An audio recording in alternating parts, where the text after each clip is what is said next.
Yeah.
Ready when you are.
Cool it!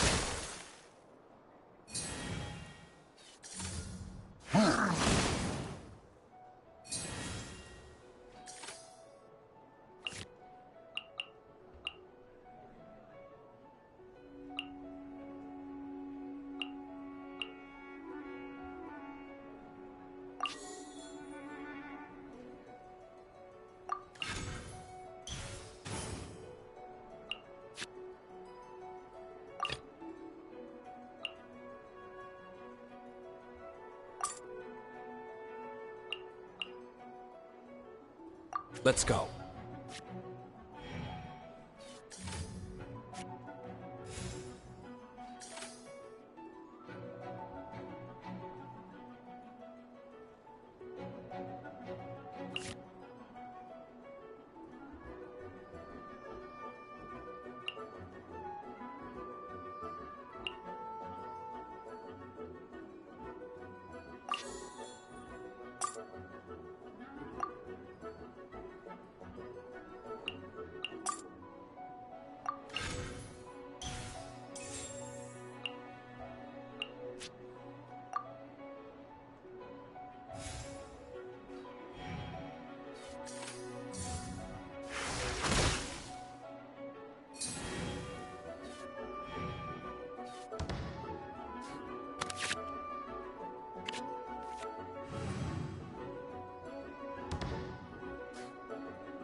Freeze!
Freeze!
This will be interesting.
Cool it!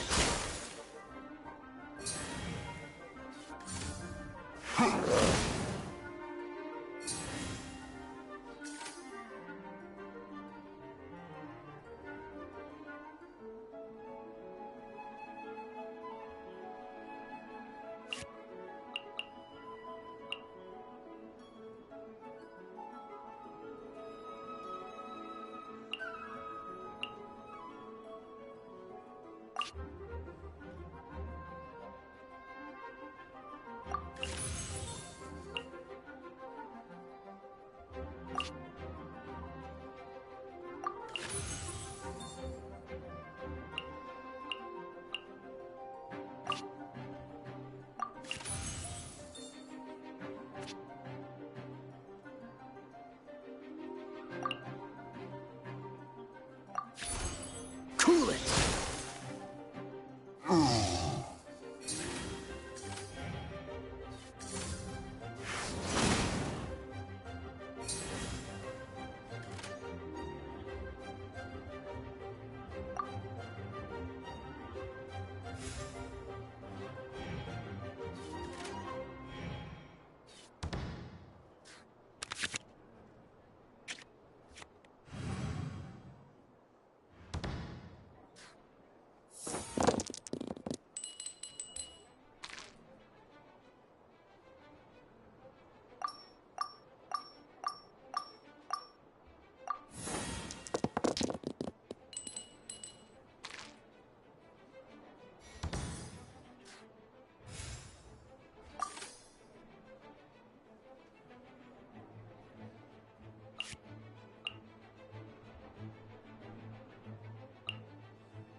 Let's finish this, swiftly.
Huh? You still want to go against me? Then you better shape up!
Ready when you are.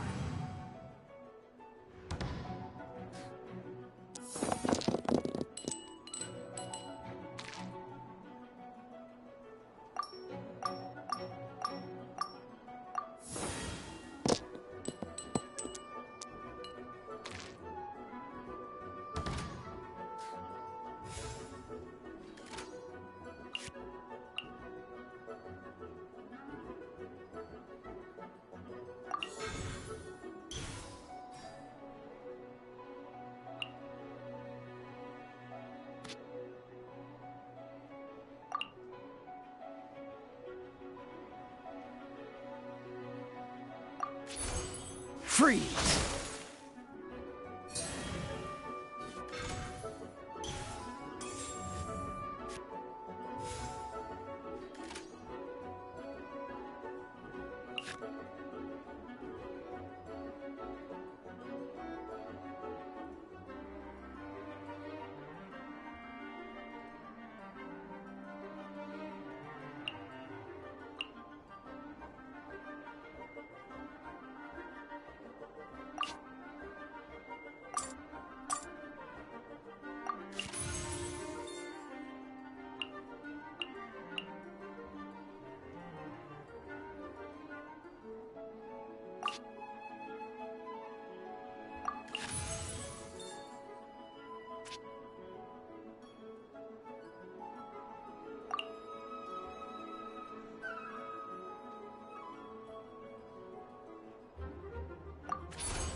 Dodge this!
This moment will be frozen in time.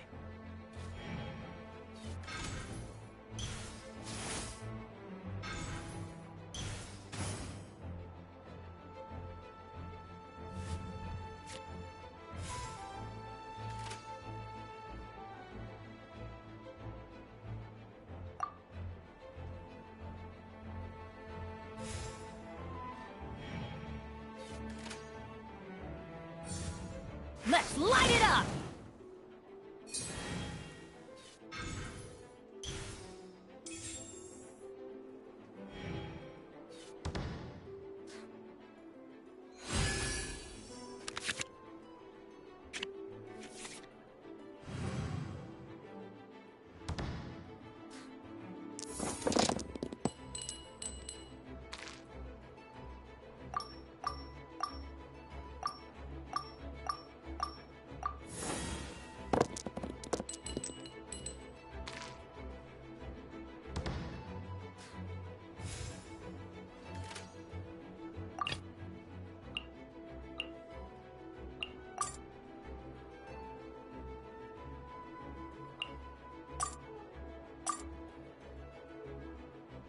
Let's finish this, swiftly.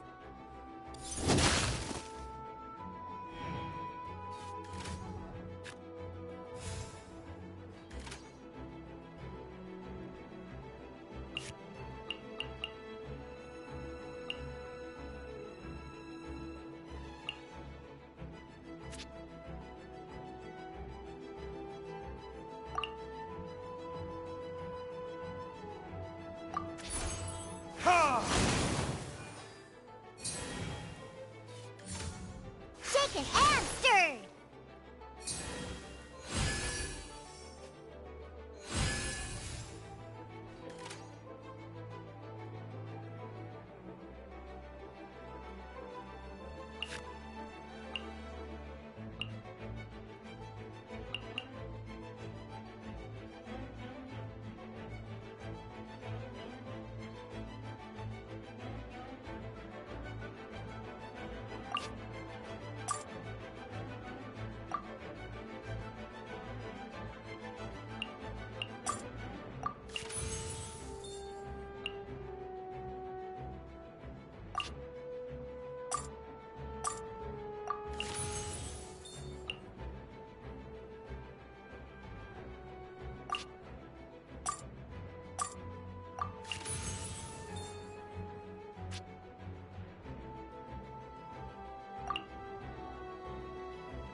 The threads of your fate lie in my hands.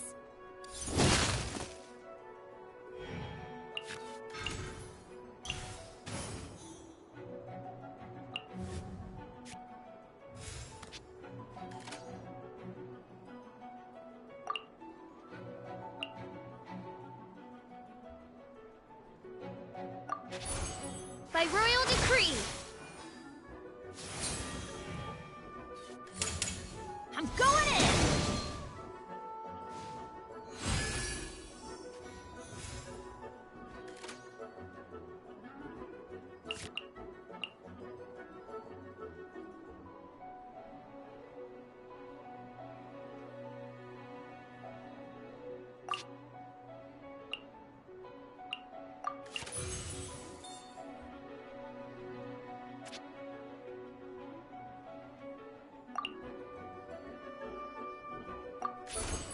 By royal decree!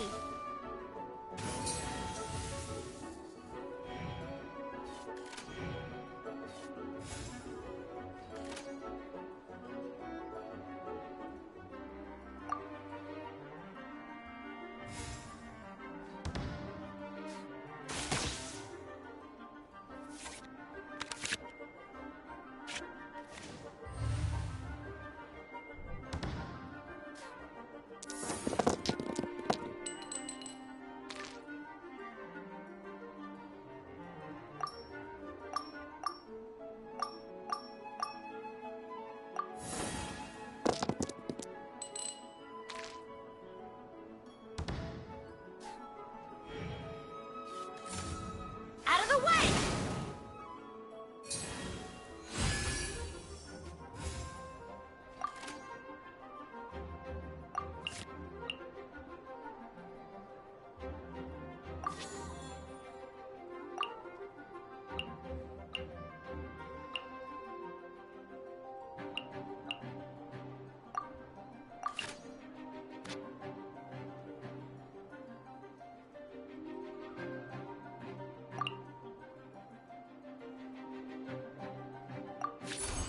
I summon thee!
Wings of darkness! Come, sever night from day! The victor has been decided.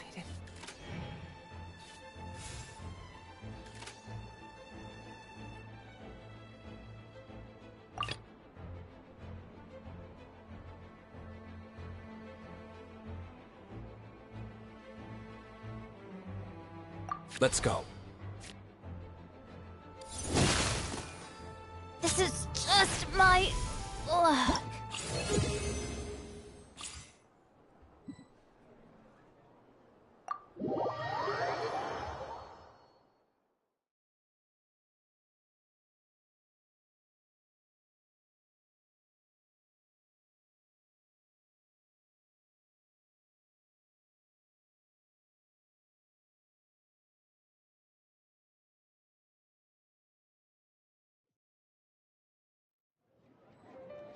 I just... I got distracted for a second, and I wasn't even trying. I want a rematch.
This will be interesting.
Freeze!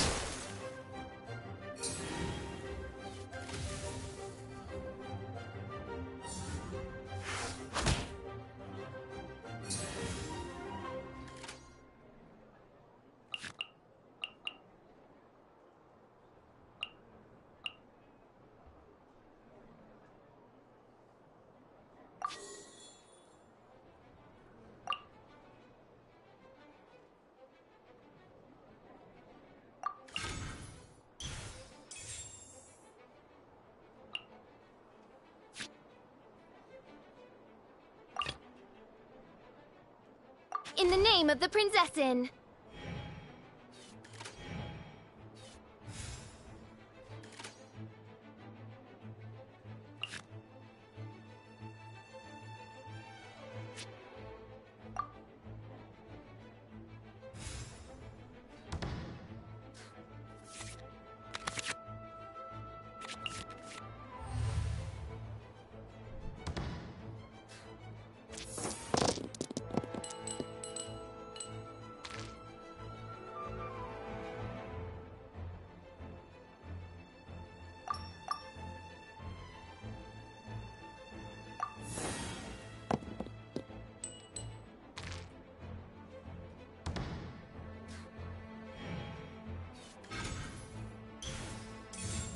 Shaken and stirred!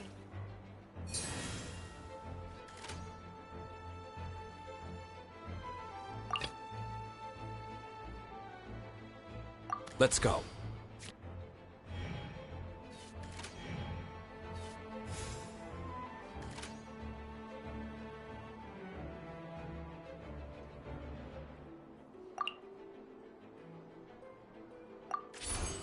Ha!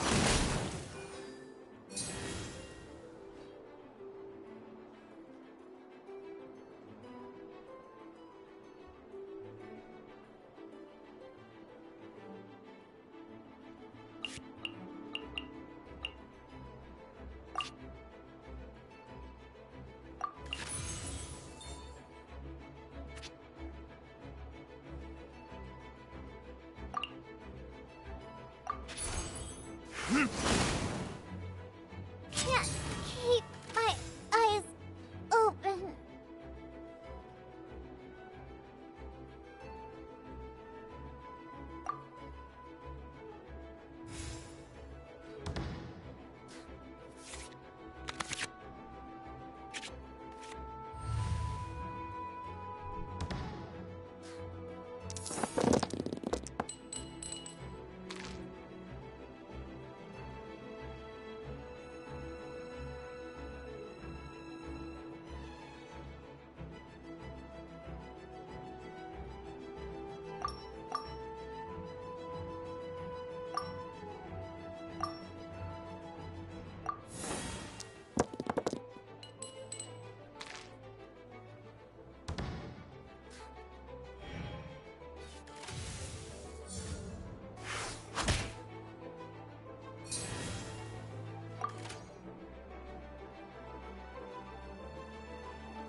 Who is what?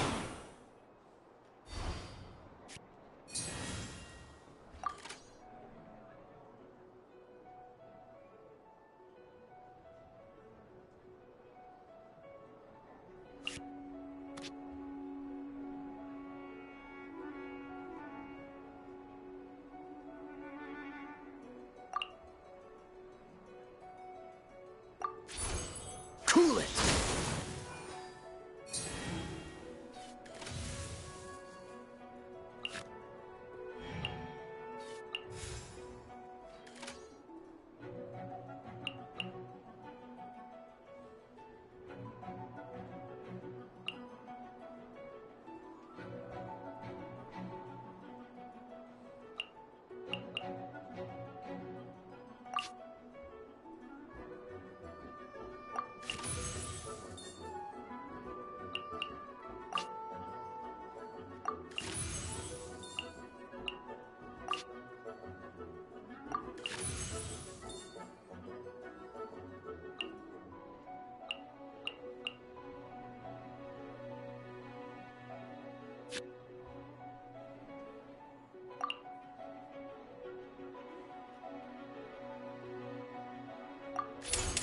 Don't get frostbite.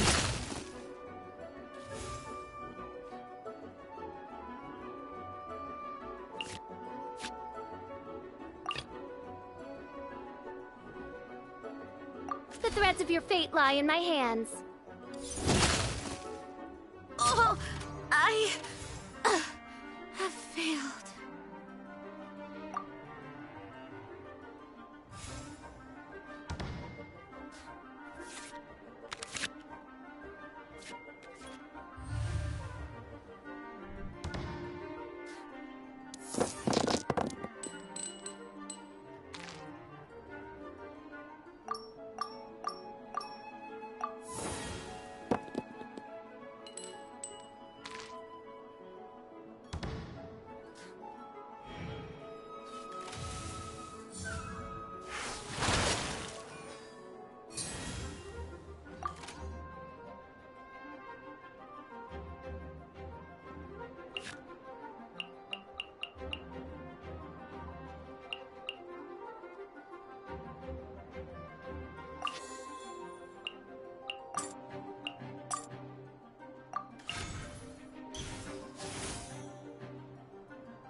thyself.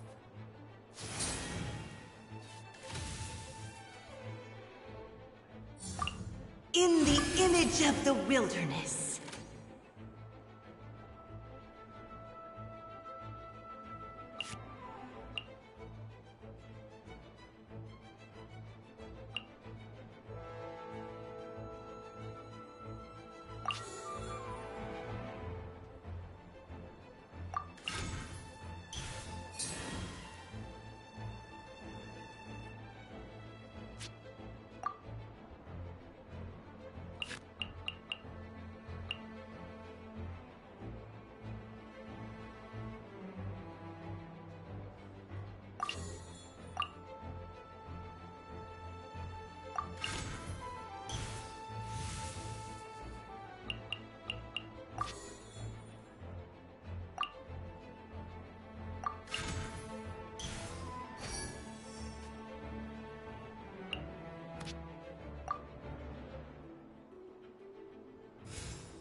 No rest for the wicked.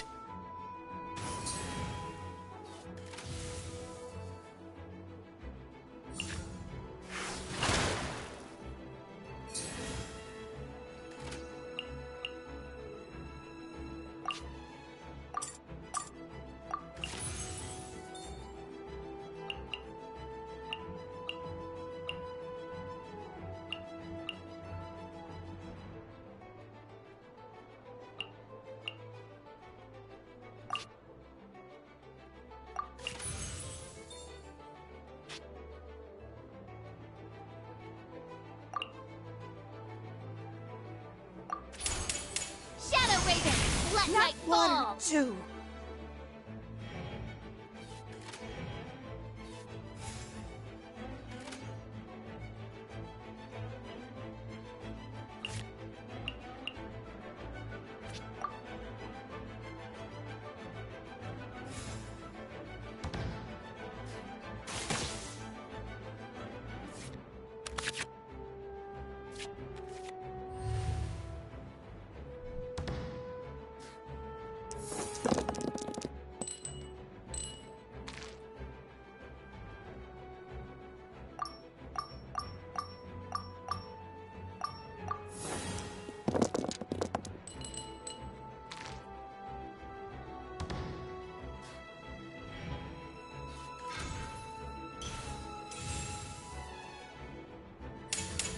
The rising floods.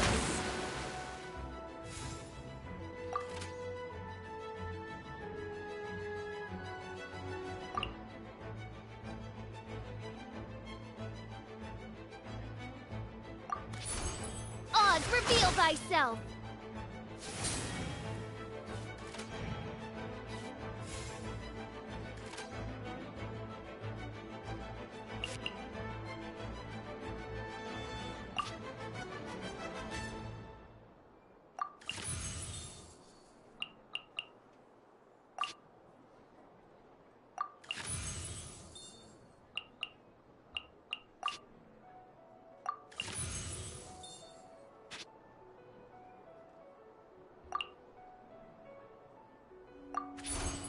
I summon thee! Water will never disappear.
Come on, serious suggestions, please. I'm not trying to write a thriller here.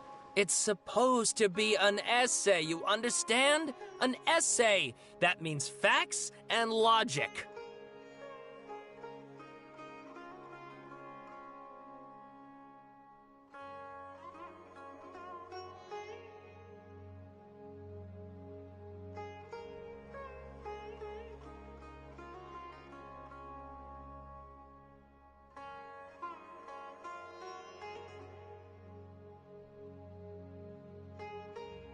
Well, if it's facts and logic you're after, you shot yourself in the foot with your choice of research topic, didn't you? The Tataris Suna mystery. When so much remains unexplained, there's little to be objective about. Unless, of course, you restrict yourself to textual criticism. Yeah, well, this is my teacher's area of research. I can't change that. But it's fascinating enough without having to sensationalize it, don't you think? The strange location, the missing details, a mysterious person. I want to write my essay on something interesting, and I'm interested in getting to the bottom of all this. That's the only reason I came to you. Yes, you came to me, so all the more reason to take my advice. The fact is, it's the dramatization that will make people want to read it. There's no getting around that.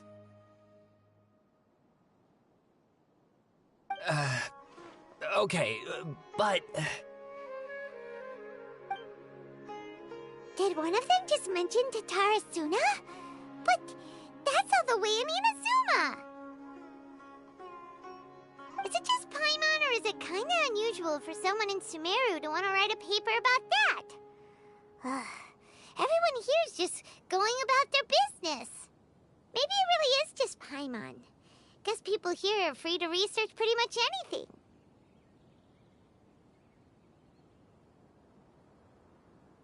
Great! Let's go find out what this Tatarasuna mystery is all about.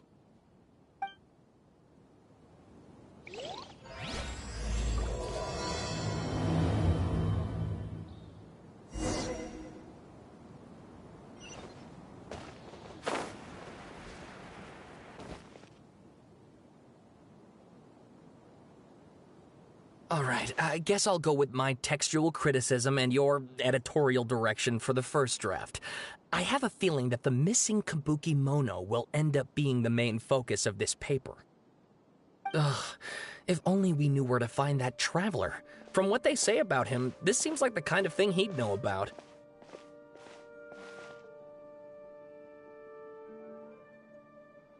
Oh, you're the traveler, you say? Hey, what's with that face? Don't believe us? No, of course I believe you. Actually, I first heard about your great exploits when I was still in Inazuma. This is my first time coming face to face with you and your mysterious silver-haired companion. I couldn't believe my luck, and out of force of habit, I started, examining the evidence. Sorry. Oh, Sawada, for the love of... Sorry, we don't get out much, so our social skills are kinda lacking. Traveler, I hear you've helped many people a great deal and been to many places. Would you be able to tell us about Tatarasuna? Actually, we don't know much about that place either. In fact, we only came over here because we heard you talking about it and wanted to learn more. I see. My teacher chose this area of research as a personal challenge. He said it's difficult to get into because even Inazumans don't know much about Tatarasuna's past. But who'd have thought that... If you don't mind, I'd love to show you all my outline for the book I'm writing about Tatarasuna.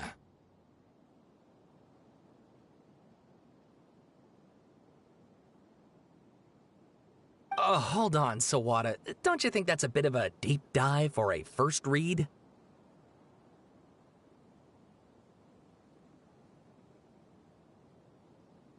Well, fair point. In that case, please ease yourselves in gently by taking a look at Akaba's latest essay draft. Let me give you some background. This all started with the discovery of some records in Tatarasuna. The writings mentioned someone by the name of Mikoshi Nagamasa, who crafted a fine blade. But in the end, he threw it into a fire to destroy it, and killed his servant Katsuragi. Why? Well, no one knows. Apart from the swordmaker, his servant, and the one who wrote this all down, the records also mention a Kabuki Mono. This seems to be an Inazuman word for an eccentric stranger, someone who dresses funny or acts in an unusual way.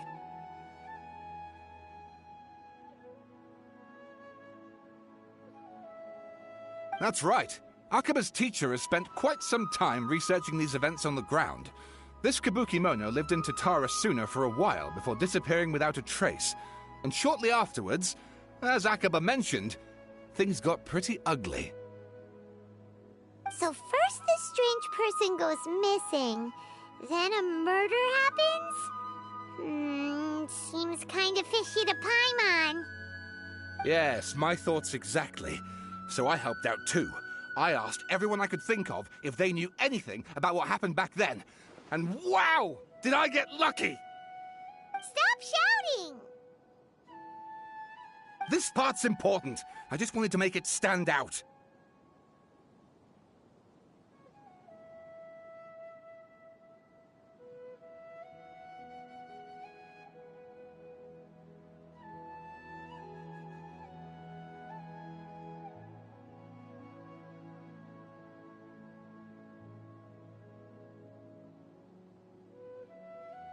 It just so happens that a friend of mine works at the Government Records Office.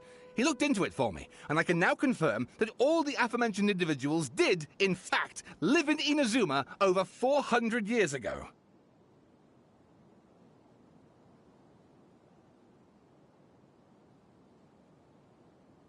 Even back then, Tatara Suna was already at the center of Inazuma's smelting industry. The man in charge was a government official named Niwa. Curiously enough, it seems like he went missing too.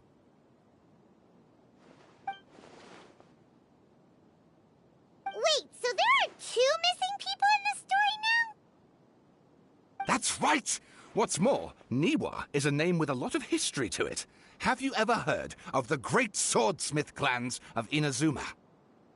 Oh, the swordsmiths? Yeah, like Ishin art and so on? Wow, yes. You really know your stuff.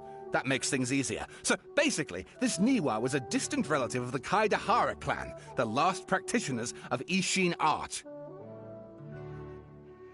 Something then seems to have happened in the Kaidahara clan, leading to their downfall. I don't know the details, but taken in light of everything else going on around that time, it makes you wonder whether it's all connected somehow.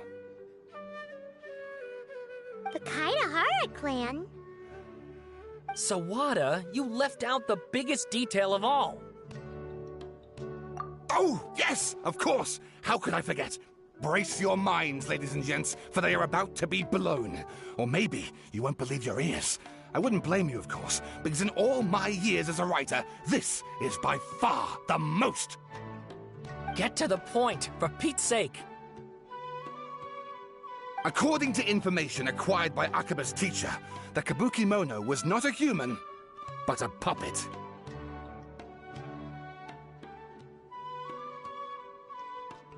A puppet?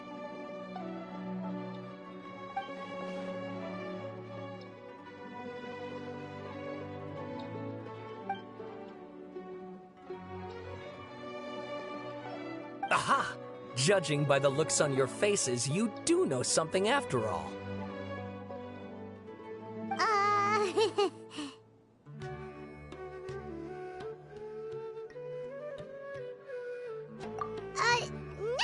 Paimon just meant, how creepy. The way you described it makes it sound like a ghost story.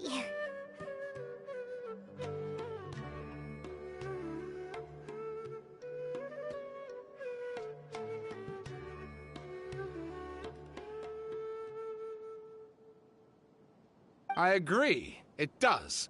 But considering that non-human races in Inazuma are by no means uncommon, spooky events are to be expected. And that's exactly what my book is about. Please, take a look.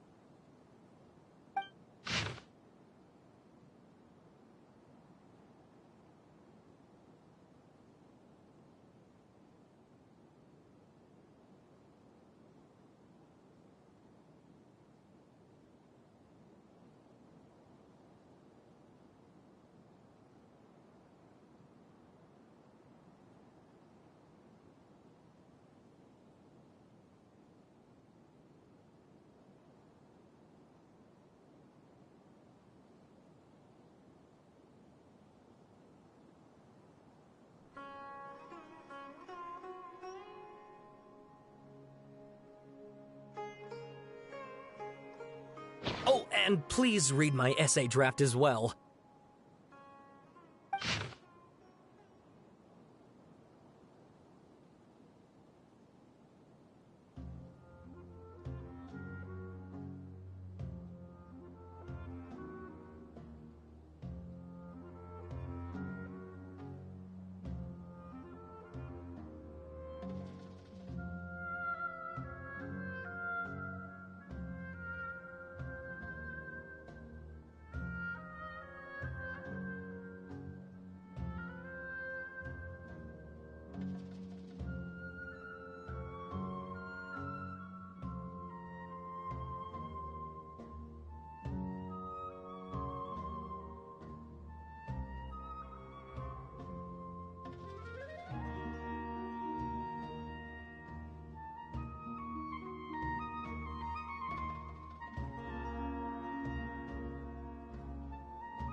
Sawada was encouraging me to follow his more creative approach, but I think essays should be grounded in facts. I don't think explaining everything away with mysterious forces will cut it. Oh, how about if I plug the holes in Sawada's narrative with political intrigue? Like, I could put a turf war between rival factions at the center of the whole series of events. Wait, you're allowed to just make stuff up? Pretty sure you've gone from essay to guessay there. Akaba, look. Your teacher has researched this extensively. I've reached out to everyone I could think of. Whatever information we have now is all that there is to know. This is as much detail as you're ever going to get. Besides, if there really was a political power struggle going on at anything like the level you seem to be suggesting, what hope would we ever have of finding out the truth?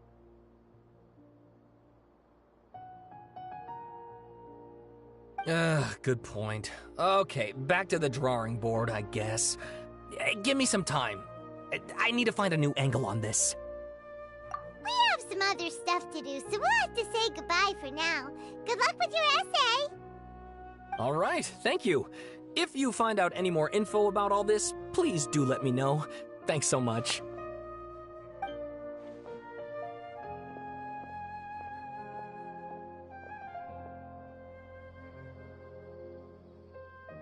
Hey, so that thing they were talking about, it has to do with the balladeer, doesn't it? Okay, then even if we did know something about it, we probably couldn't share it with them, huh? After all, we kicked his butt and got him locked up. Information about people like that is usually super confidential, isn't it? If you ask Paimon, Akaba should just pick a different topic. There must be as many essay topics as there are trees in the forest. There's no point in...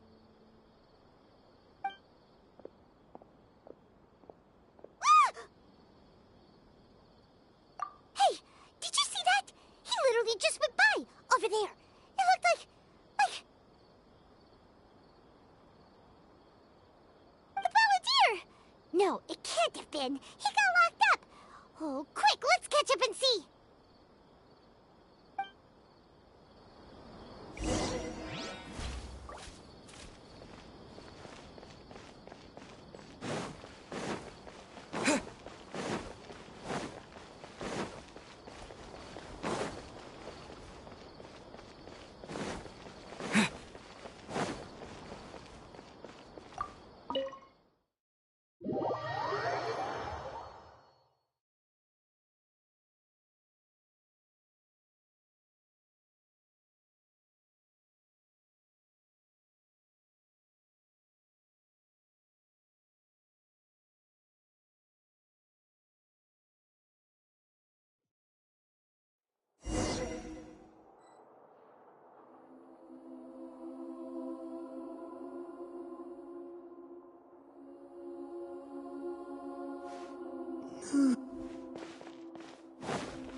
Traveler, Paimon, there you are.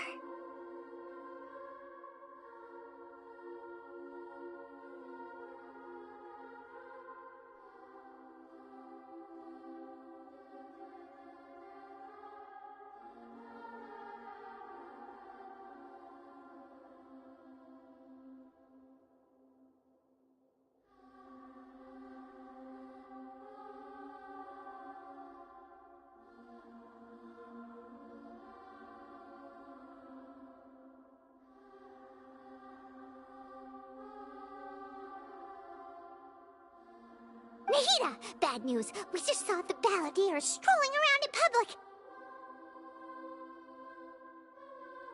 Did he escape or... Ah! It's him! Sure enough, you're here. Hey! What are you doing in the sanctuary of Surasthana? Aren't you supposed to be locked up?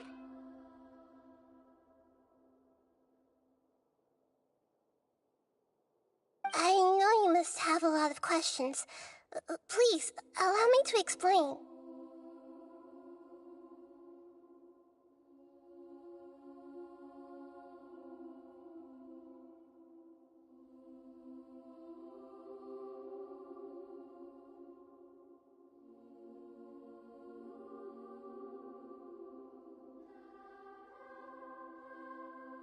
It was my idea to set the balladeer free.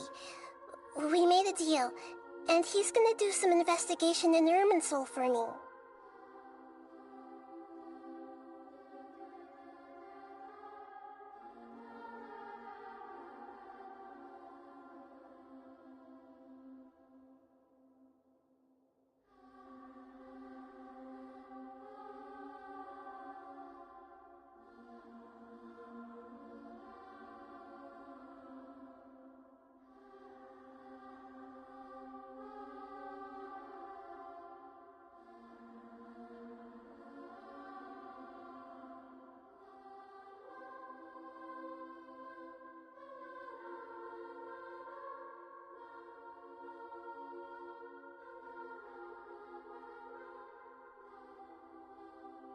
A deal? Huh. You sure you trust this guy? What did you expect? Why do you think Sumeru would keep me around otherwise? Or maybe killing me is all you can think about.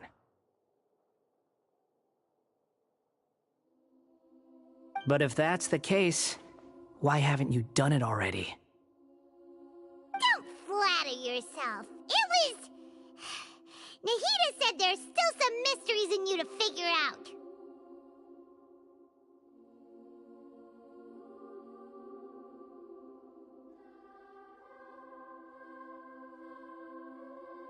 Ah, so if it were up to you, you'd finish the job? Guess I had you all wrong.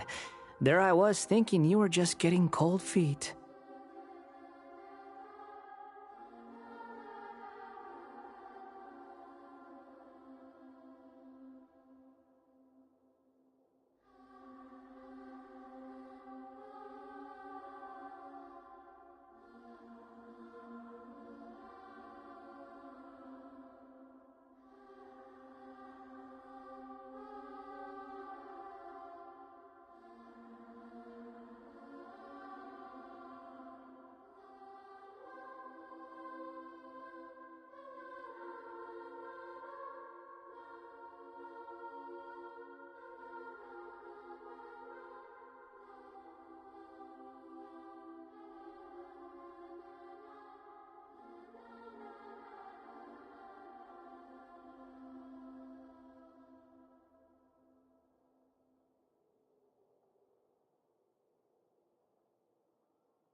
Well, that escalated quickly. Not a good start. Could I ask you all to please calm down? But Paimon's worried about you, Nahida. Don't let him trick you. It's not every day you see people questioning the God of Wisdom's judgment. Just when you think you've seen it all. Don't you dare try to drive a wedge between us! As long as the terms are reasonable, I don't think there's a problem in making a deal. Even with the balladeer. Well, I for one have no reason to doubt you. Considering you even struck a deal with the doctor. Yes, one in which I gained valuable information. You'll come to understand more about that in the fullness of time. The balladeer's power was all but completely spent after your battle. He's no longer strong enough to be a strategic threat to us. That puts him in quite a precarious position. Plus, he's a former Harbinger with knowledge of many of the Fatui's sensitive secrets. Being stuck here in Sumeru could make him a sitting duck, depending on how the Fatui plan to respond. Wait a second. Farmer? You mean he's not a Harbinger anymore? I take no pleasure in saying this, but it seems as if the doctor had no intention of welcoming back a loser, so... Sometimes it's you using them, other times it's them using you. Most human relationships are this way. Certainly all the stable ones are. That's how it was between me and the Fatui, and also between each of the Harbingers. So as long as you have some value to offer, nobody will ever abandon you.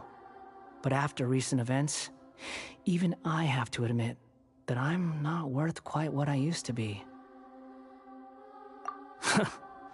Well, if the Fatui are gonna reevaluate my utility, I need to have a backup plan for myself. As we discussed, I don't like causing harm to living beings, and you said you need protection. So, why not join forces with us? I think these two have made their objection to that idea fairly clear, don't you? And they're your friends, so I guess you'll be siding with them. Yeah, obviously! Nahida, don't listen to him! Then let's put that discussion to the side for now. We still have time. Today can be a trial run.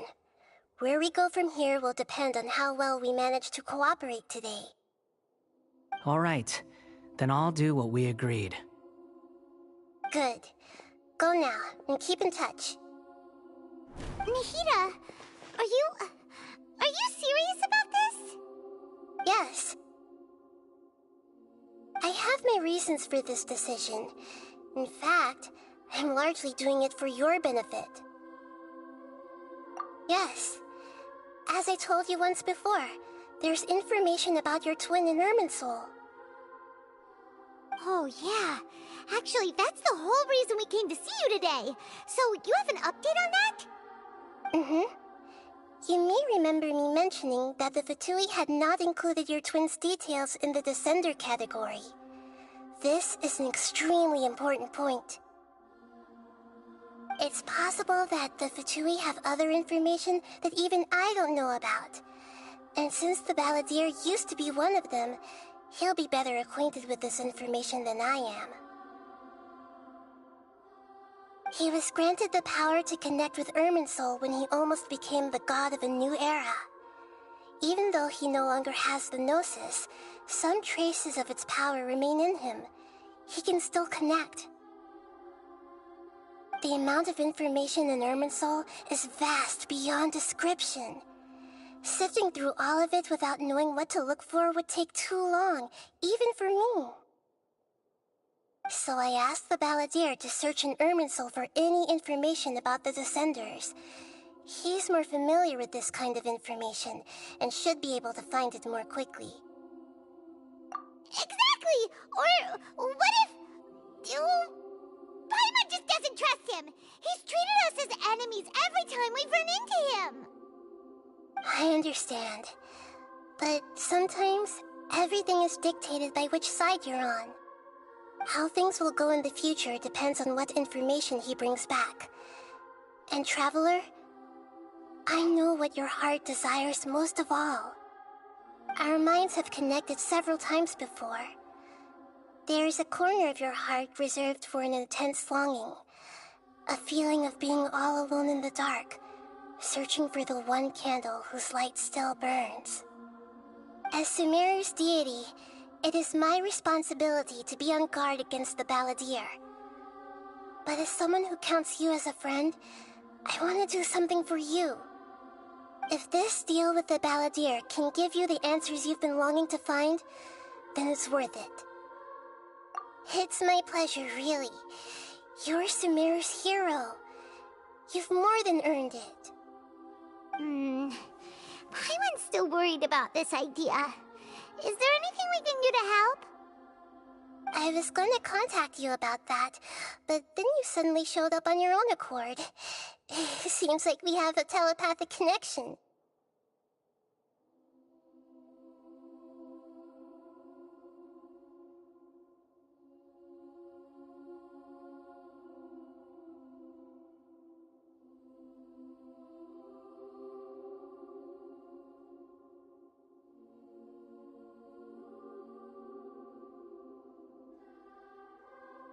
In fact, I was going to ask you to supervise the Balladeer on my behalf while he carries out the task I assigned.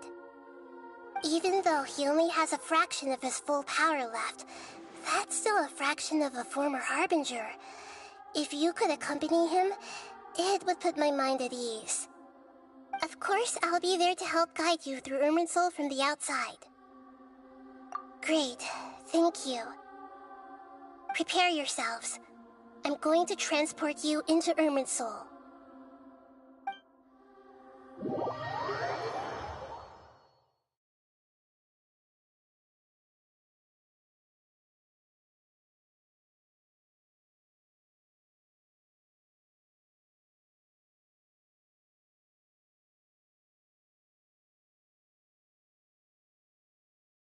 Wow, it looks pretty different here compared to last time.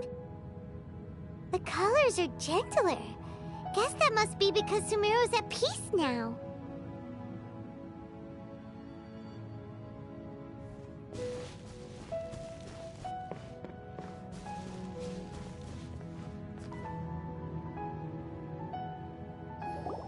Look at that. Hot on my heels. You know, you didn't have to cut your catch-up short just to keep me company. Oh, but I guess you panicked when you realized that I might enter Irminsul ahead of you. Shut your beak, jailbird! No way a prisoner gets to be so smug!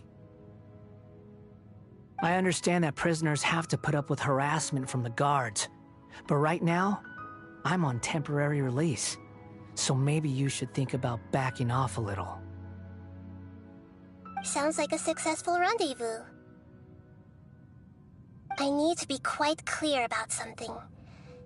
In a few moments, you'll be entering into the innermost region of Irminsul. It is an environment like no other, and the most important place in all of Sumeru. Unlike anywhere else, Irminsul's inner region consists exclusively of torrents of information. You must put aside your differences and be extremely careful as you navigate your way through. I know there are many grievances between you on both sides, but it is essential that you remain calm after entry. This is as much for your own safety as anything else. Fine, let's call it truce, but only until this mission's over. Let's cut each other a little slack, shall we? We are going to be traveling together after all. Per my agreement with Lesser Lord Kusanali, I'll be at the front. It's my job to lead the way and get rid of any obstacles in our path. All you have to do is keep your pretty eyes open and try not to fall behind. You sure are confident. Paimon will give you that. You make it sound like you're even more experienced at adventuring than us.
If there are no further objections, I suggest we get going.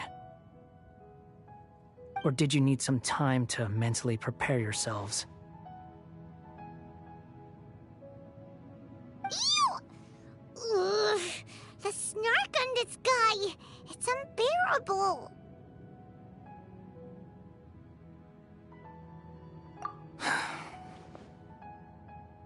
We can start now. Irminsul access granted. Initiating connection procedure. Is this a small sapling?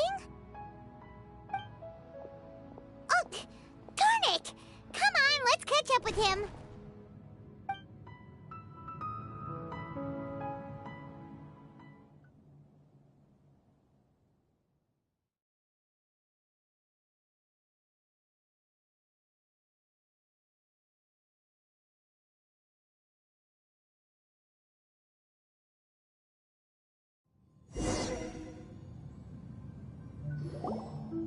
Wow!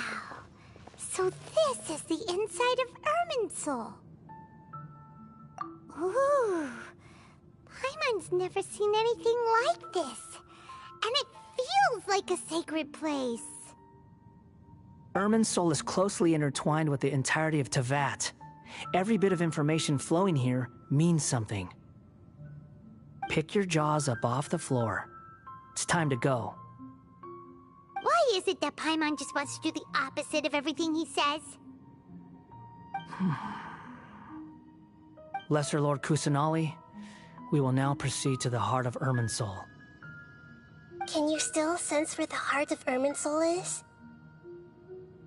Yes. Permission to begin searching for information there? Permission granted.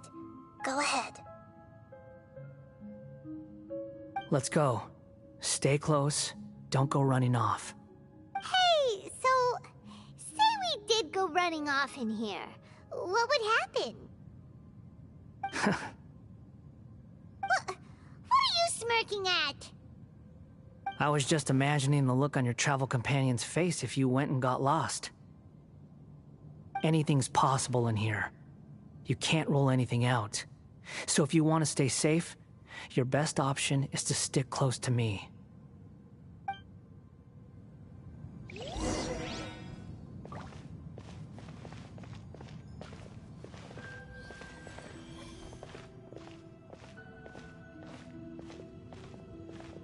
These sapling things have spread out.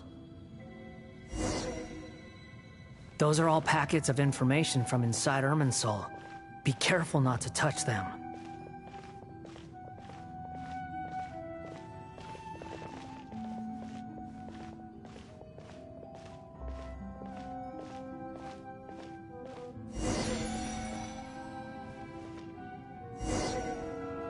It looks the same in every direction.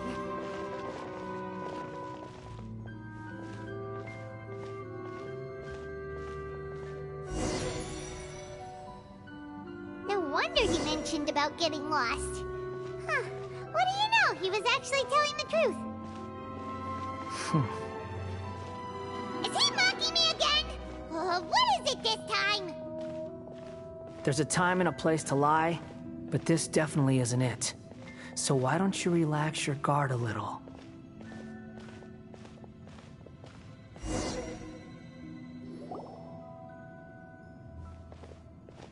We're here. What a huge tree!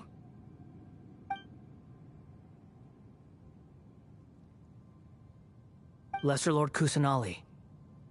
Good, you made it. Are you ready? Ready when you are. Then please begin. Preparing to access cognitive currents. Establishing waypoint. The Balladier's actually doing what Nahida tells him. Guess he must want to stay alive.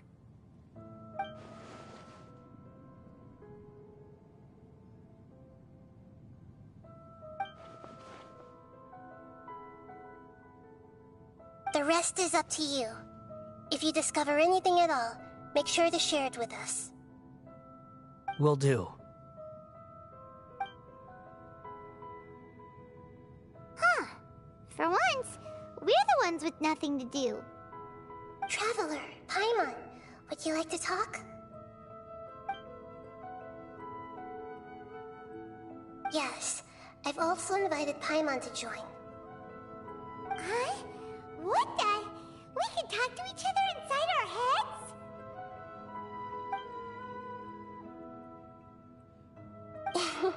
That's part of it. Plus, we're all friends. There's nothing wrong with us talking like this once in a while. Paimon's never tried this before. This is great! So, Paimon's you something. Don't you think the Balladier's a bit of a walking contradiction? He's always talking back, but he seems to listen to what you say.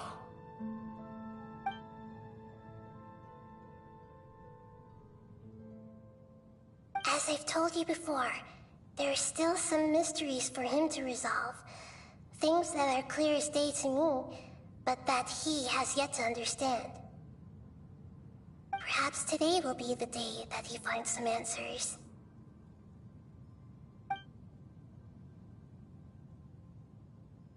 Well done. Smart and attentive as always.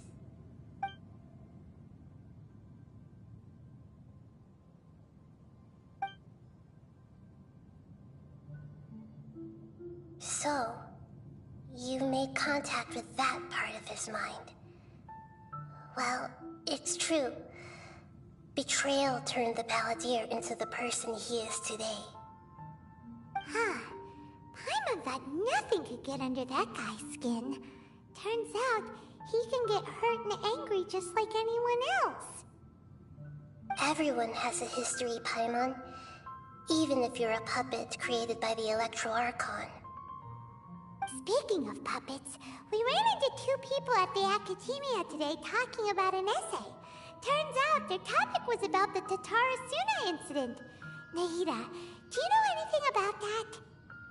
If you mean the mysterious events, the Kabuki Mono and so on, yes. I know about all of that. Really? Because from what they were saying, it sounded like lots of Tatara Suna's history is still unexplained. And most of the information we have now is just from people filling the gaps with their imagination. At least that's what they thought.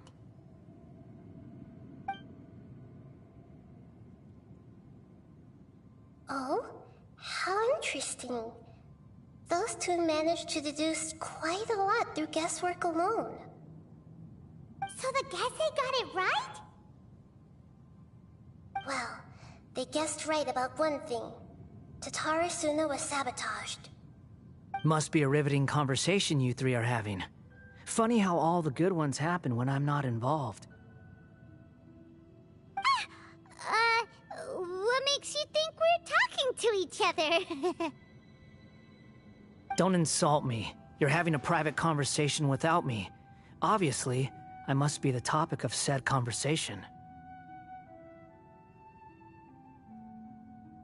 Of course you do. You can't have your prisoner knowing too much. So, have you found anything yet? Still looking. Don't get your hopes up, though. You and your twin come from outside this world. It wouldn't surprise me if there was nothing on either of you in Irminsul at all. Wait! How did you know about that? Did Nahida tell you? It's not like we've never met before. And anyway, you're world famous. It'd be more surprising if I didn't know a few things about you. Right now, we have to keep the peace. I'm not interested in creating more misery for myself, and making cordial conversation is something I can manage. Huh? Wait.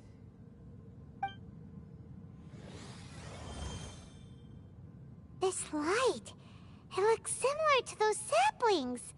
What could it be? Anonymous data. Hey, don't you forget the agreement! You have to share it with us! Shh.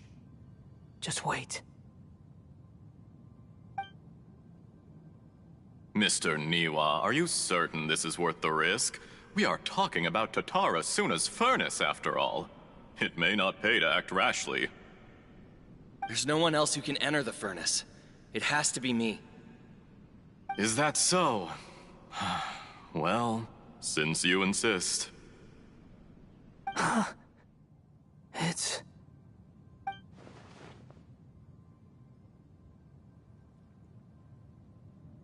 Whoa!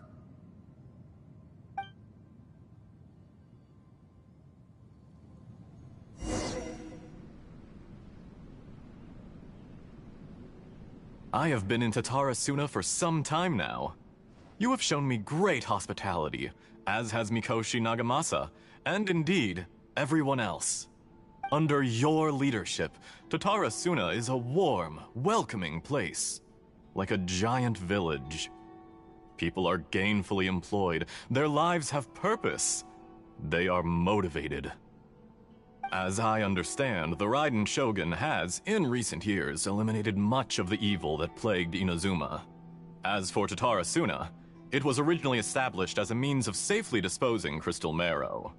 The forging industry with crystal marrow as a raw material has since flourished, giving rise to generations of swordsmiths. Some world-renowned, others unknown, all passing on their legacy. Skills, blood, dreams. Every smith brought into this trade looks to find their purpose between steel and blade. That is why you accepted the proposal brought to you by myself and Akame. Yes, well, were it not for you coming to Inazuma and happening to make Akame's acquaintance, the two of you never would have joined forces. And he would be the first to admit that there's no way he could have revolutionized our forging process like this on his own. At least not on the same timescale. You allowed Akame to take all the credit for a method that you jointly developed.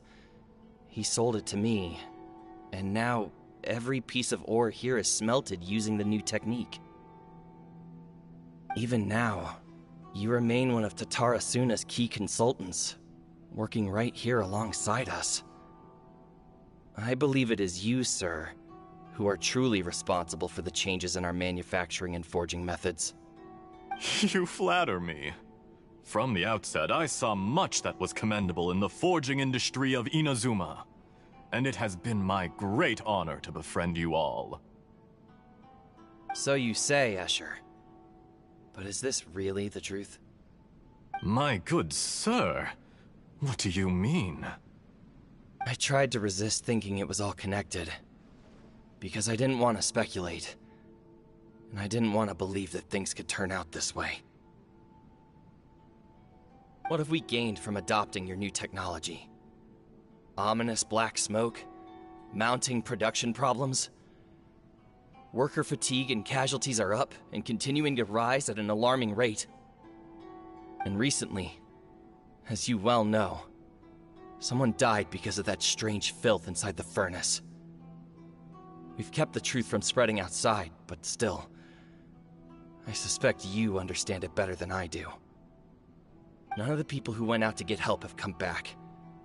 Now, our mutual friend, the Kabuki Mono, is taking the Golden Feather to Narukami Island to seek an audience with Shogun. This is our last hope. But that doesn't faze you, does it, Escher? Nothing does. Otherwise, why would you still be standing there with that smile on your face? I'm just surprised that you finally chose to be so sincere. I'm sure you've been harboring these suspicions for quite some time. Mikoshi Nagamasa may have noticed that there was one common denominator among all these events. Namely you, Escher. But Mr. Mikoshi is more cautious than I. He does things by the book. After all, Nagamasa is the adopted son of Mikoshi Torichio, the yokai struck down by the Shogun's own hand. If he truly seeks to redeem his family's honor, an abundance of caution is well advised. You're well informed on the subtleties of his situation for a mechanic all the way from Fontaine. Are you sure you're not a little overqualified? Why, Mr. Niwa, are you suggesting I find a job as a diplomat? Sadly, I am so very attached to my craft. Enough, Escher. I'm here because an evil force is raging inside the furnace. And someone needs to take your new device inside the high-risk zone so we can absorb it and put an end to the problem. I'm in charge here. And I'm about to take some responsibility and head inside. Probably to my death. But what about you? What are you still doing here? Judging from the look in your eyes, you don't seem to trust me. Drop the act! We're past that now. Whoever you are, it looks like your plan to destroy Tatara Suna has worked. I just want to know what you're still doing here. What's left? Don't you have all your answers by now? Honestly, I'm just waiting for the right moment.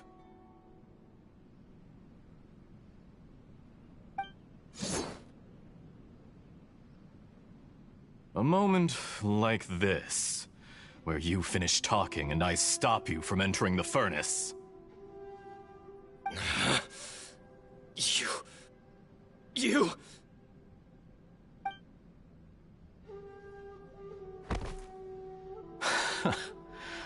You're a little smarter than I initially gave you credit for. I thought I'd disguised myself exceptionally well, at least for the first few days. But to my surprise, you had your people look into my background right from the start. It's a long journey from Inazuma to Fontaine, but that didn't stop them. Eventually, they managed to confirm that Escher was an alias, and that I was not from Fontaine at all. And yet, despite all of that, you still fail to realize my true identity, and what I seek in Tatarasuna. Did you really think you would be able to see through my plan? If you kill me, there's no one who can get inside the furnace. So you're really going to destroy this place? Is that it? Oh, but you're quite wrong. There is one other person. Some may not see him as a person, but you told him yourself. You're not a puppet. You're a human. You're just missing a heart. Whoever you're working for won't get away with this. They'll be found out. But this makes no sense. What are you really trying to accomplish by all this? Why go to all this trouble? It's no trouble at all. Patience is a virtue which I have in abundance. This is all part of a carefully controlled experiment. If you must know, I'm happy to divulge my true identity. I'm a Fatui Harbinger.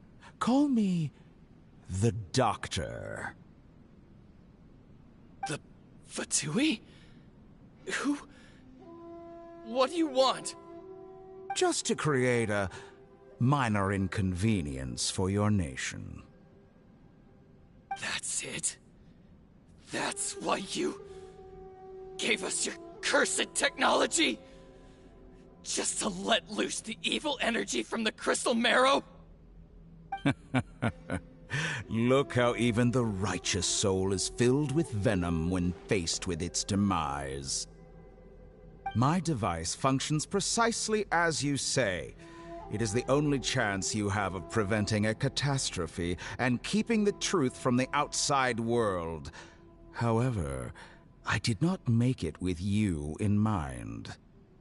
It is easier for a person to be possessed by evil spirits when they are filled with hate. So give in to your fury. I want to see what happens when a malevolent heart is placed into an unsuspecting puppet. Make no mistake, even without you, that pure, innocent puppet would only end up being used by someone else instead. What other reason would a human have for befriending one who is not of our kind?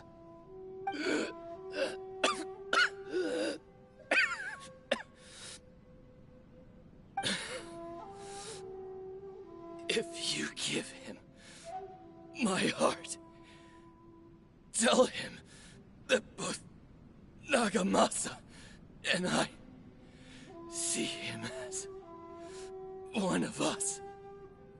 He has nothing to prove to anyone. Because not everyone just wants to use other people. The only ones who think like that are people like you. What a beautiful way to see the world. It almost makes me feel a little guilty. Then out of respect for you, I shall redefine myself. Think of me as a monster or a demon, if you wish.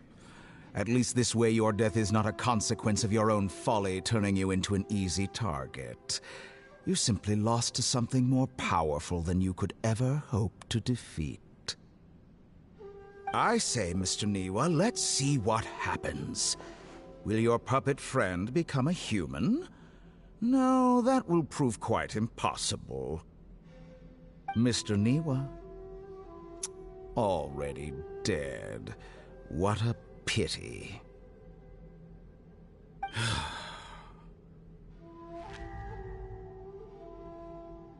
Jester, I have completed the task you gave me. Creating a gap and infiltrating Inazuma's inner workings. What fun it was. I'd like to introduce a puppet to you. If he proves useful, let's make him our newest comrade. And if not, let's turn him to dust.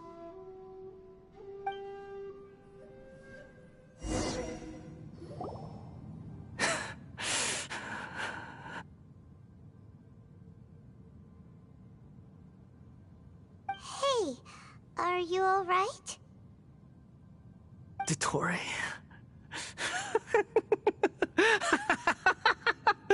Dottore!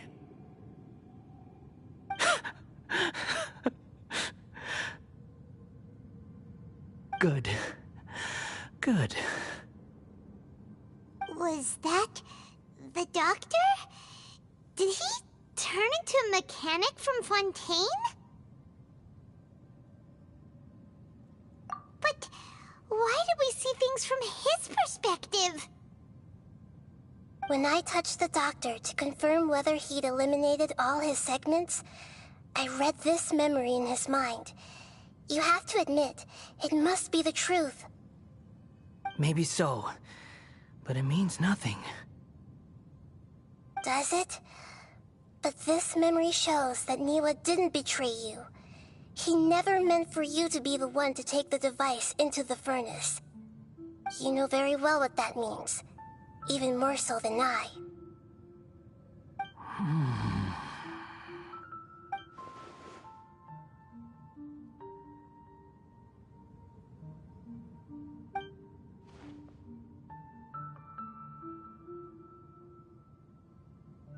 Let's give him some space. He looks really mad. Paimon doesn't want to be anywhere near him right now. We need to give him some time to process his emotions. Paimon's still confused about the Tatarasuna incident. So, the doctor was behind it, but why has that gotten him so worked up? Nobody has ever deceived you like that, Paimon. It's natural that you find it difficult to understand. Perhaps he needed to learn this someday. So now you have the complete picture. Katsuragi took the Kabukimono to live with the people of Tatarasuna. Later, the doctor showed up, disguised as the mechanic from Fontaine. And that's when the trouble began. It was all a horrific experiment planned by the doctor. Everything he did was just to plant seeds of disaster in Inazuma that would bear fruit in the future. Of all the unwitting participants in the doctor's experiment, the balladeer became the main test subject. After the events you just saw in that memory, the doctor put Niwa's heart into the device and handed it to the balladeer. Then, he instructed him to enter the furnace and absorb all the filth caused by the smelting process. The load was far beyond what he expected, but the balladeer survived. He left the furnace in sheer exhaustion and said to the mechanic, "This device seems to have protected me. What's in it?" The mechanic answered, "Niwa fled this place for fear of punishment, but he left you a gift. He said it's the one thing that you've been looking for." He took it straight from the chest of one of his innocent servants. The mechanic removed the withered heart from the device as he spoke. The balladeer was stunned that such unthinkable cruelty had brought him the thing he'd been longing for his entire life. A heart acquired through cold-blooded murder is a cursed thing, but it has protected him from the filth. He thought Niwa had completely betrayed him, and yet this very betrayal had ensured his survival. Overwhelmed with anger and sorrow, the balladeer threw the heart to the ground and left Tatarasuna without looking back. Holy moly. So the doctor killed an innocent man and pinned everything on the victim? That's terrible.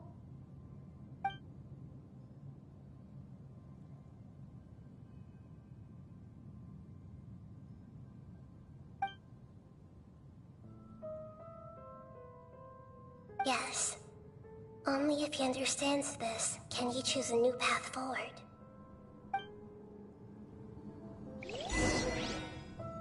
Dotori, you brazen-faced... Niwa didn't run from justice. You killed him.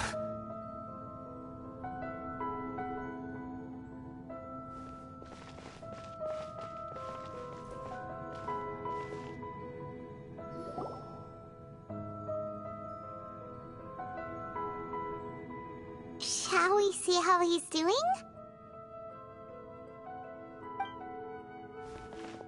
Hey, you alright? That's a scary expression. Are you worried about me? If we didn't have such a history, I'd almost think that qualifies me to be your friend. It won't. I'll keep my end of the deal. Hey, aren't you investigating the stuff we want to know about?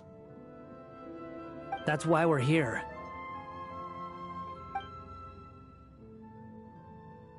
But unfortunately, there's no information about the Descenders in Irminsul.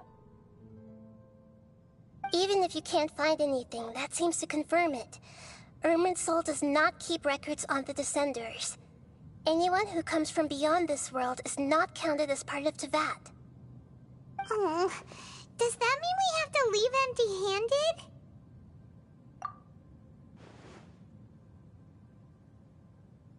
Don't thank me just yet. You look really upset.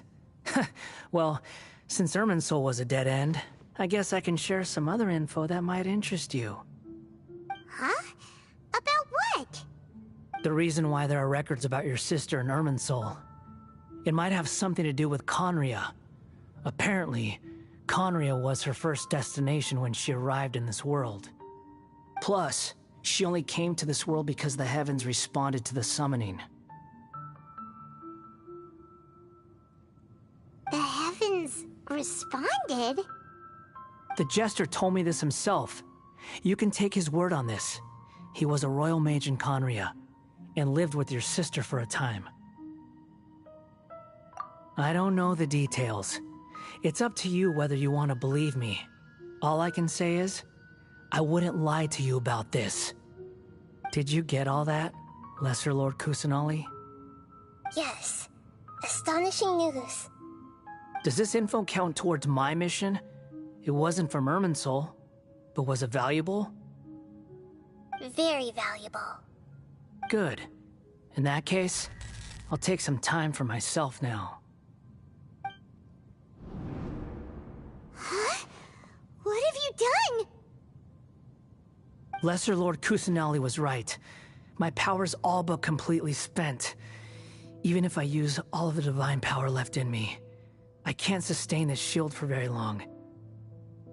I shared a secret with you, and now you owe me. So in return, I'd like you to answer a question for me. Give me your hand.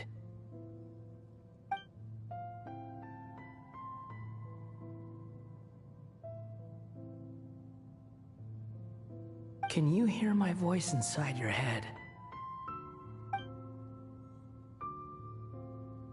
No, I can't do anything like that anymore. At most, all I can do is exchange a few words with you. So tell me, In this world, is it possible to change the past?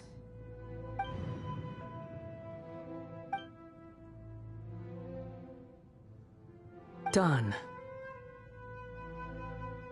Huh? What the? What happened? Paimon only saw you hold hands for a second. Nothing. I was just thanking him for helping me.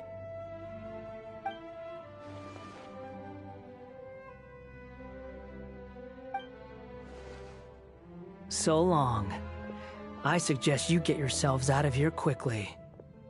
Where are you going? Hey, wait up! Didn't you say not to go running off? Fast reaction time. But I don't think we'll be seeing each other again.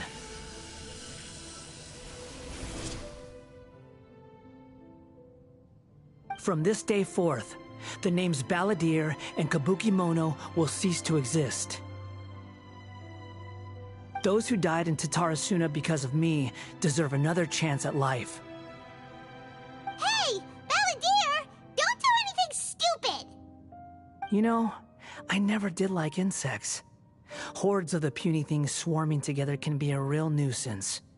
And I enjoy nothing more than to stamp them out like the pests they are. But if a colony of harmless ants isn't threatening anyone, I guess they deserve to be left alone. Luckily, everything can be set right. It's time to solve this once and for all. Balladeer! Balladeer! Uh-oh, he disappeared. Come on, we gotta find him somehow.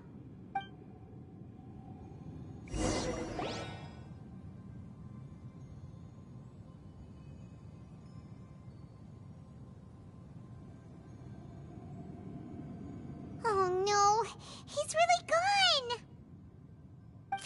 Oh, can you hear me? Nahida! Traveler, Paimon, Balladeer, what happened just now? I was suddenly cut off by some kind of power. It was the Balladeer's fault. He shut you out.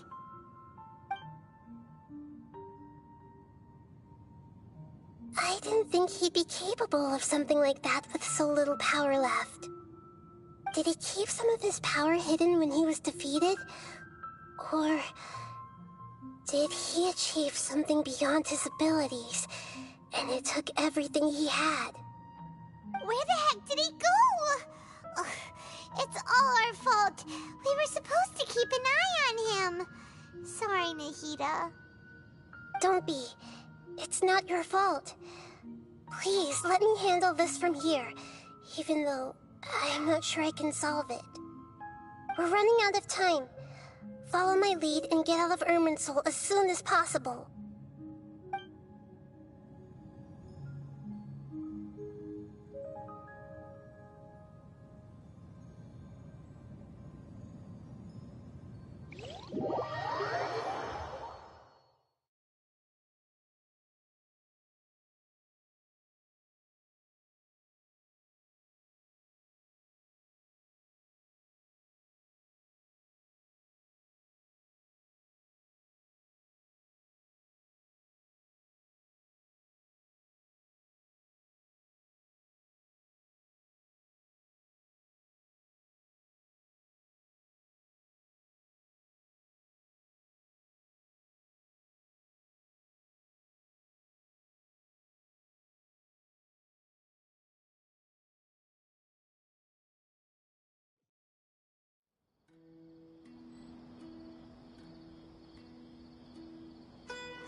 We're out!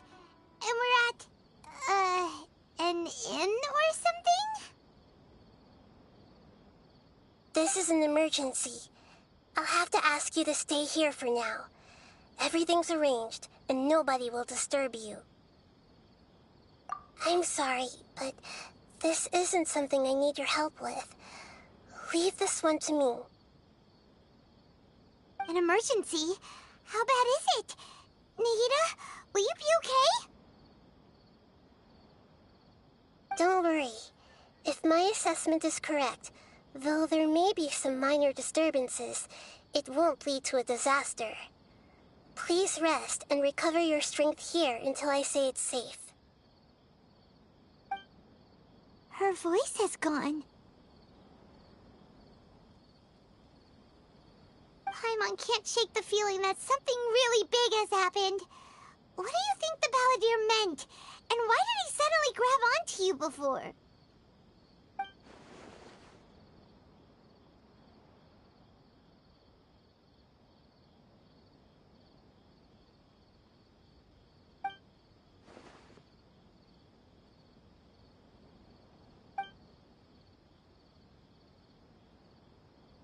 He wants to change the past? But surely that's impossible! Right! You can't just rewrite history! All that stuff happened already in real life! It's like, imagine Paimon drank all the water in this inn. Even if no one was there to see it, Paimon would sure as heck remember drinking it! So, why does Paimon still have a bad feeling about this? Paimon can't help but feel scared about what he might do. Oh, Paimon's so confused. Huh? Ah! Sorry, Paimon accidentally... It's the Balladeer's fault for causing Paimon all this mental stress. But erasing yourself from history? It's unthinkable! Is that really possible in Irminsul?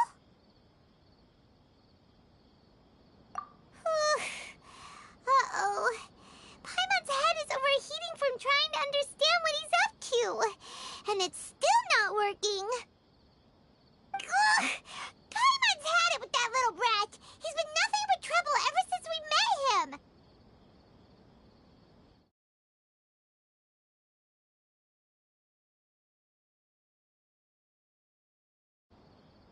There's no way he'll actually succeed, right? Otherwise, won't everyone who's connected to him be affected too?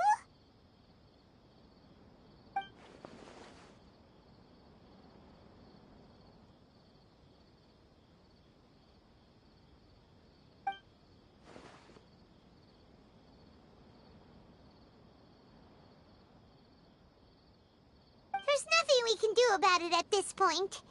Hey, have you got any ideas on what we should do next? Seems like now there's nothing left for us to do but to go to sleep. But Paimon's still so worried. Paimon won't be able to sleep a wink tonight. So, how about, we list all our favorite foods to take our mind off things? Heck, if that doesn't work, Paimon's probably gonna collapse of anxiety here. Alright, Paimon will start. First dish. Munstack grilled fish. Oh, and chicken mushroom skewers. Tea break pancakes. Cream stew. Sauteed matsutake. And Dragon chili chicken. Almond tofu. Satisfying salad.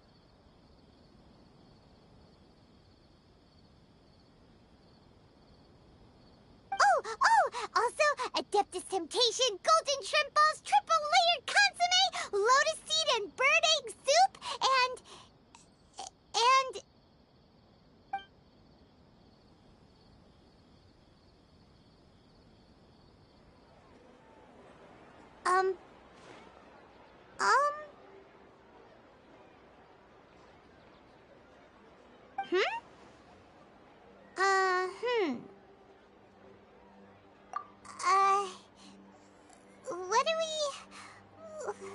What was Paimon supposed to be doing just now?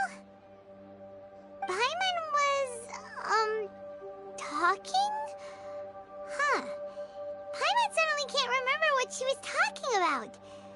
What was it again? The Balladeer? Is that a food too? Huh.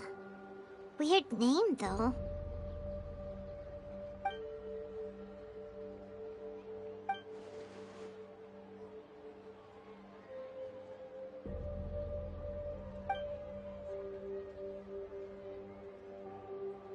What's wrong? Your eyes are like saucers. Was it something Paimon said? So, the Balladeer. Is that someone's name? 'Cause it sounds like a nickname or something.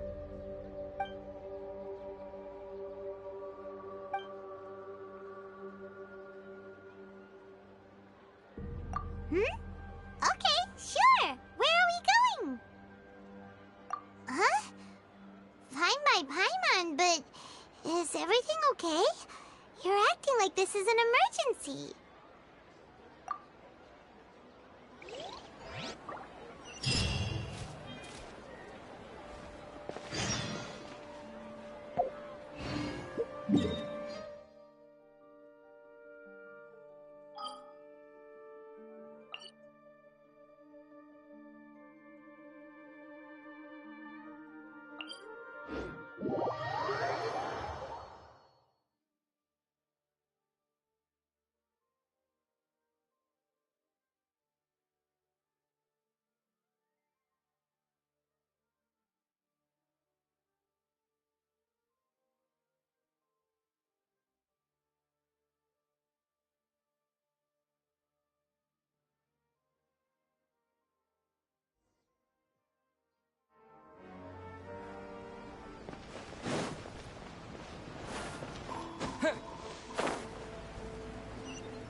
Ah, it's been a while.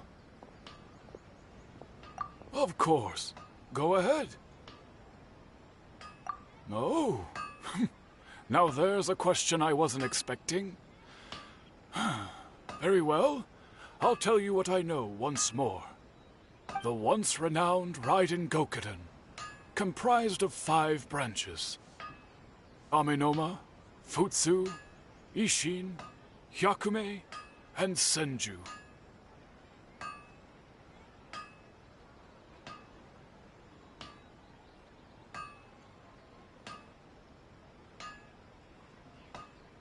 The art of forging practiced by these 5 clans was first taught to them personally by the almighty Shogun. Over time, the 5 branches diverged from one another as generations of bladesmiths honed and perfected their craft until they became 5 distinct traditions. Most of the great swordsmith clans of old have since fallen into decline, and for a long time, only the Amenoma branch kept its art alive. But fortunately, Kaedehara Kazuha recently returned to Inazuma and took up the mantle of the Ishin art. Now, 2 clans remain of the original Gokuden 5. If my memory serves me right, you yourself were present when he forged the Ishin blade. Oh, yeah, we were! Paimon remembers that now. We learned a bit about the decline of the Raiden Gokuden then, too. It seems like such a shame. That, my friends, is a tragic tale indeed. In fact, this was not made known to me for most of my life. All these years, I knew of those great clans' demise, but never the cause. Only recently, when the question was on my mind, did I ask Kaedehara Kazuha about this. He told me that, as we are both heirs to a branch of the Raiden Gokuden, it was right that I should know the truth. There is no harm in telling you, but I must warn you. It is a dark and sorrowful tale. The Raiden Gokuden were the targets of a murderous rampage by a vengeful bladesmith. Vengeful? Why? 400 years ago, so I'm told, there was a catastrophic malfunction in Tatara Suna's furnace. One brave swordsmith heard the commotion and chose not to flee, but he rushed to the scene, hoping to prevent a disaster. Tatarasuna was home to a state-of-the-art forging and smelting operation in that day, and overseeing it was the armory officer. His surname was Niwa, though he had family ties to the Kaedehara clan. Knowing that they had just one chance to save countless lives, Mr. Niwa and the swordsmith leaped together into the furnace. The furnace quickly stabilized, but neither of them made it out. The smith's death, though heroic, dealt a devastating blow to his family's fortunes. His orphaned son was left to fend for himself, and grew up deeply resentful at the world. In his heart, the whole of Inazuma was culpable in his tragedy. He hated the almighty Shogun for her apparent indifference towards his father's death, and he hated everyone who had done nothing to try and save him. Powerless and destitute, the only legacy he had to pass on to his children was his hatred. Generation after generation bore this grudge, living in utter misery. Alas, if only the story could have ended there. But 100 years ago, the then head of this family reached the end of his wits. He could bear their fate no longer, and yet he could do nothing to change it. Finally, he made a drastic decision to take revenge on the Raiden Gokuden. In doing so, he sought to vent his pent-up anger and shake the very foundations of Inazuma's forging industry. In his fury, he murdered indiscriminately, killing even bladesmiths from the Hyakume clan, which he belonged to. His goal was absolute, the devastation of all of the Raiden Gokuden.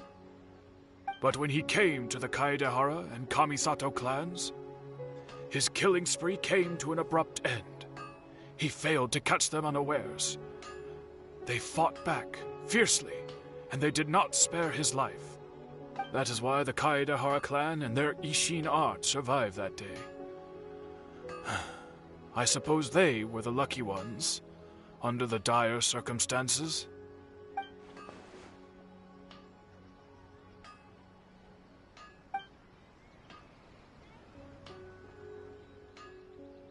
Was there anything else you wanted to ask? Kazuha? Why, yes. Just yesterday, in fact. We spoke for a while over some tea. He seemed well.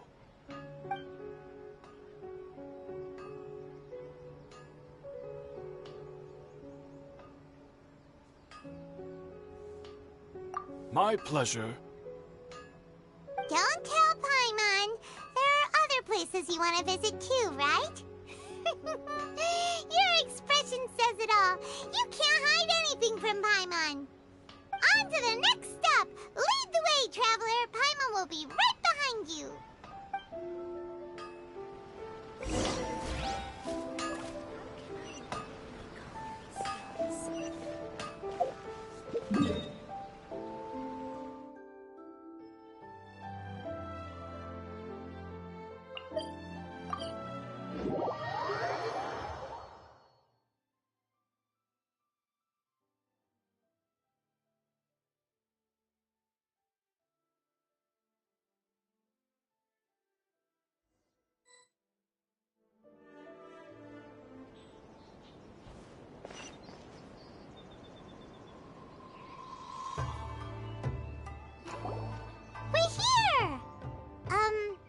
This is the Yashiro Commission's headquarters, so... Traveler, it's been a while. If you're looking for the Commissioner and Miss Kamisato, I'm afraid your timing is unfortunate. They're not here right now. Are they out on business? The Commissioner is out on business, and Miss Kamisato is standing in for some meetings in the Commissioner's place. If it's urgent, you're welcome to wait inside until they get back. What do you think? Shall we go in?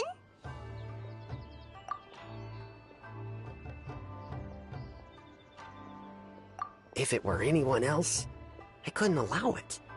But seeing as you're so close with the Commissioner and Miss Kamisato, I think it should be okay. We'll be heading in then. Hello, dears. Is there something you want to say? Of course, traveler. Yes, I know who you are. Miss Kamisato has told me about you. What would you like to know? Oh, they're both very well indeed. Lately, Miss Kamisato has been rather busy attending all kinds of meetings and occasionally paying visits to some local organizations on the Commissioner's behalf. As for the Commissioner himself, well, you know, busy as ever. That much hasn't changed. Although, he does seem to be in a rather good mood these days. So pretty much business as usual in the Yashiro Commission, huh? Very much so.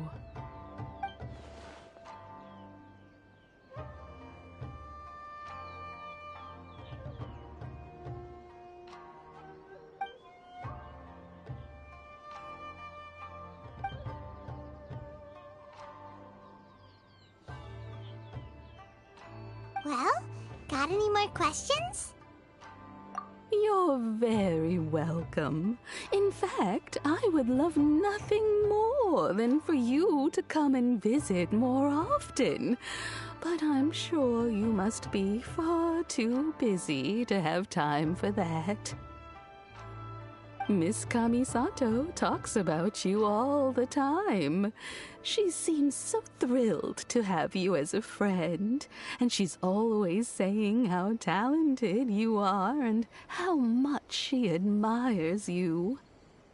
I must say, many things in Inazuma seem to have taken a turn for the better since you arrived here. So you're not just Miss Kamisato's knight in shining armor, you know. You're a hero to us all. I mean it. Whenever the Commissioner dines at home, Toma always joins him. I always find myself at my most relaxed when I'm serving the two of them and listening to them chat away. The Commissioner has such a busy schedule that he doesn't always have the chance to take his meals at home. But given the opportunity, he always prefers to dine here. They say it's because Toma's a much better chef than most. Oh, the Commissioner is so fond of home comforts. They get to talking about you sometimes, too, you know. Always with a very fond tone. The way one would talk about dear old friends around whom one can truly be themselves. Miss Kamisato occasionally joins them as well. Whenever the whole family gets together and they start talking about people they've met and experiences they've had, you always get a mention. It's been many years now since the late Mr. and Mrs. Kamisato passed away. Much has happened in the Kamisato clan in that time. As someone who is old and gray enough to have watched their son and daughter grow up, it makes me so happy to see them meet a dependable friend whose company they enjoy so much. So, in the future, if you ever do have the time, please know you are always very welcome at the Yashiro Commission headquarters. There will always be at least one old lady who would be delighted to have the pleasure of your company. Wonderful. Thank you. Paimon likes it here too. Also, you were saying something about the food here being really great. Paimon's itching to try it. We may just have to invite ourselves around for dinner sometime. Paimon meant we should come pay a visit again real soon. Ideally around dinner time. Of course. You're always welcome. Alright, goodbye for now. Where are we going next? Great! Goodbye, ma'am! Don't worry, we'll see ourselves out. All right, then. Take care now. Hope to see you soon. Oh, are you two leaving already? Yep, everything's taken care of now. Don't worry. Very well. Safe travels. Goodbye.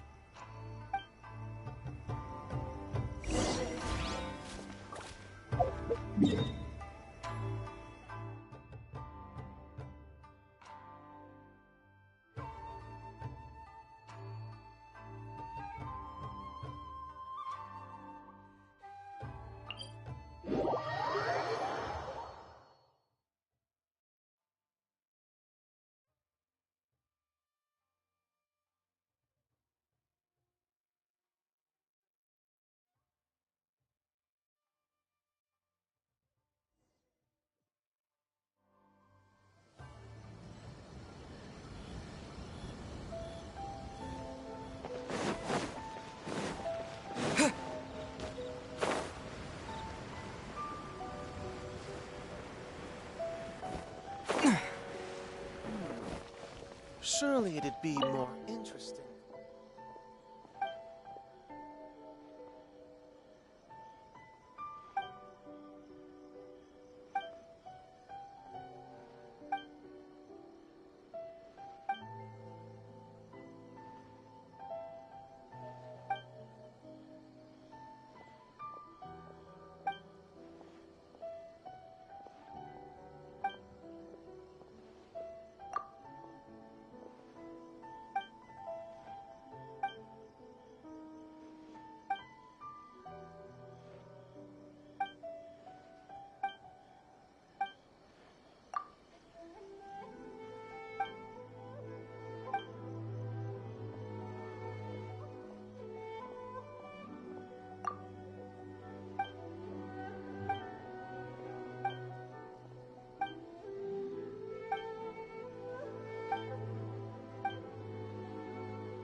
Do my eyes deceive me, or is that the Traveler in Paimon? Xavier? What are you doing here? I was in the general area, and now I'm in this specific area. There, that's me. So what about you two? We have some questions and thought you might be able to help. Certainly do. I've researched the furnace here in some depth. If there's anything you want to know, just ask away. Like the back of my hand. Make no mistake, I have been here a good many times before. Not only that, but I've met people in Inazuma whose families used to live in Tatarasuna years ago. They said it's all true, the history here. Oh, well, it's a long story, don't you know? The tale of Tatarasuna starts a long time ago. I'm told that its history is one of the most foremost forging and smelting operations in the nation, goes back around 1,000 years. Still, the furnace has had a couple of serious maintenance issues along the way. A couple? When exactly? One was just in the last few years, the other was several hundred years ago. A fun fact, I'm not the first Fontaine tech guy to come and work on it either. There was a guy back then too. They say he was a mechanic who consulted on a technology upgrade. It seems like the technological collaboration between our two nations goes back a long way. How about that?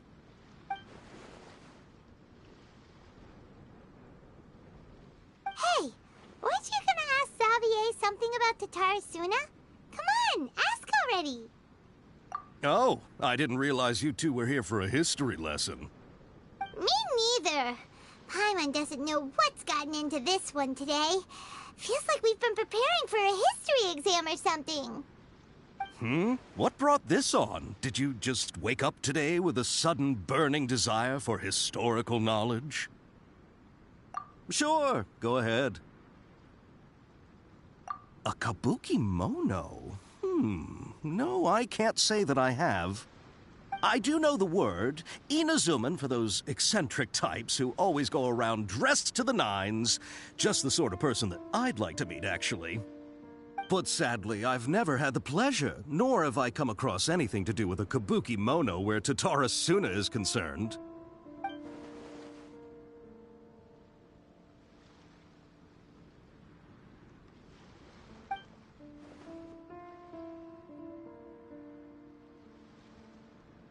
Of course! Don't mention it. Oh, we're leaving? Okay, bye, Xavier. Oh, you're most welcome. More than happy to help.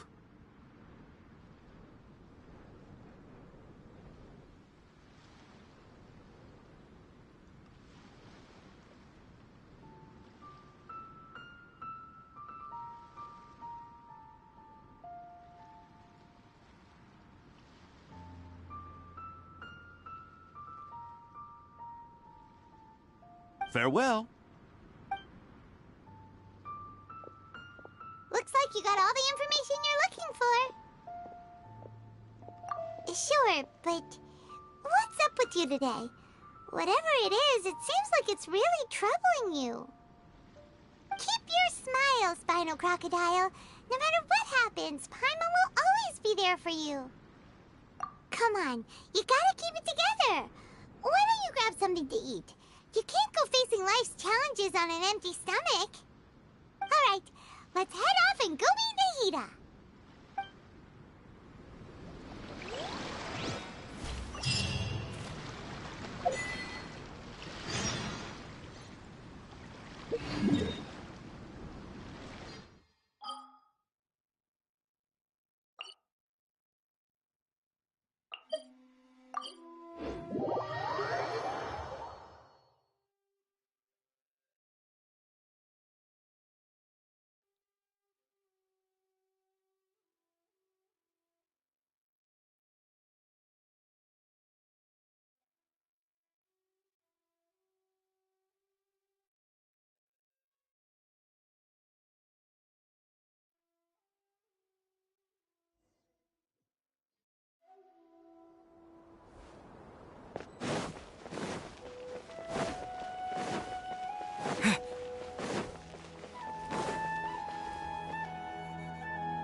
Hey, it's them!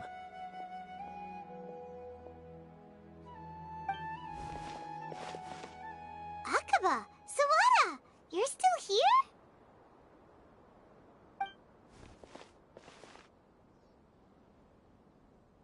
Indeed we are. If you have a moment, we'd love for you to join us once more. We have time. What do you want to talk to us about? It's the same topic we discussed last time. Obviously. Still looking for more info about Tatara Suna, huh? Should we join them?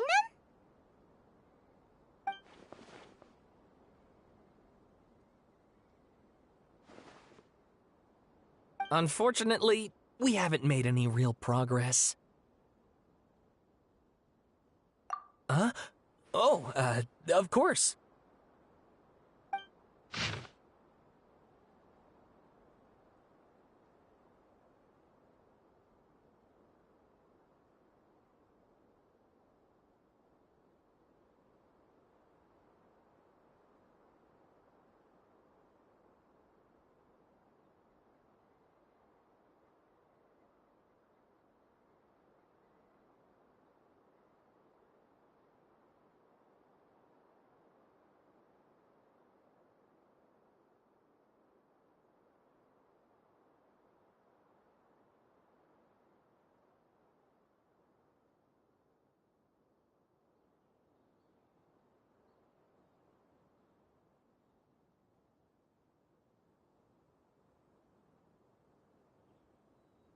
I presume you'll want to read mine as well.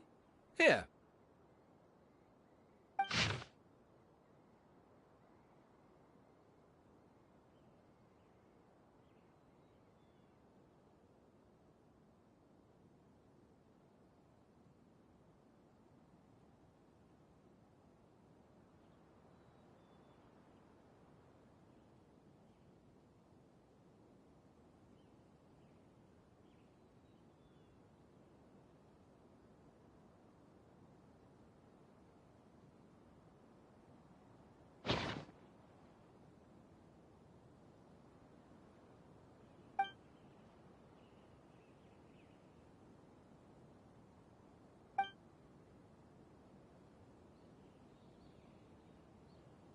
Well, what do you think? Hey, Traveler. Remember how last time Akaba was saying how he wished he could gather more information about all this? Well, we just got back from Inazuma. So how about we tell them what we learned? What did you find out? Something big? It's a long story. Basically, we have some friends in Inazuma, and...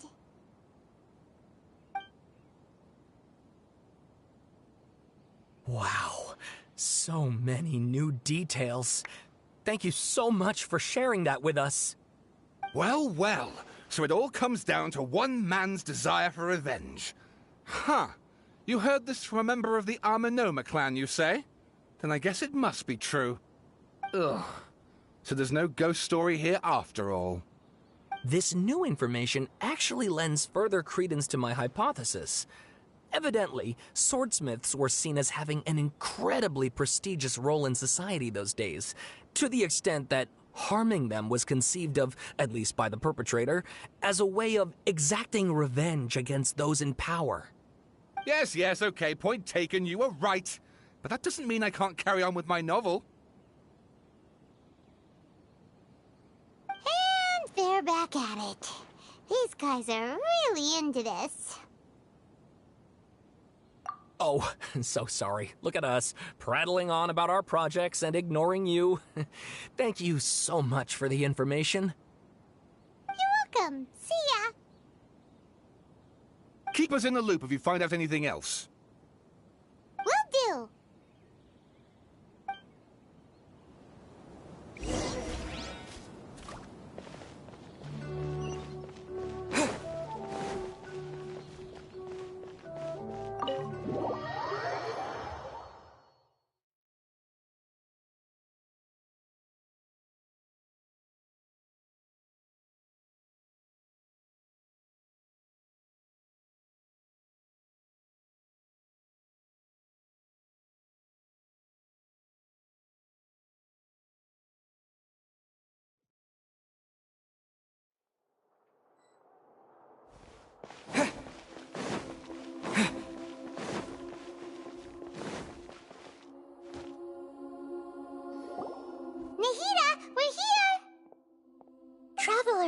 Paimon, how have you been? Ugh, where to start? Paimon hasn't had a moment's rest this whole time. That night, we ended up chatting and chatting until suddenly the sun was up, and then he decided he wanted to go to Inazuma. The Balladeer? It sounds like some kind of code name.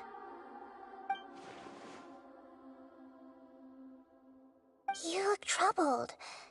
Is there something you need to tell me?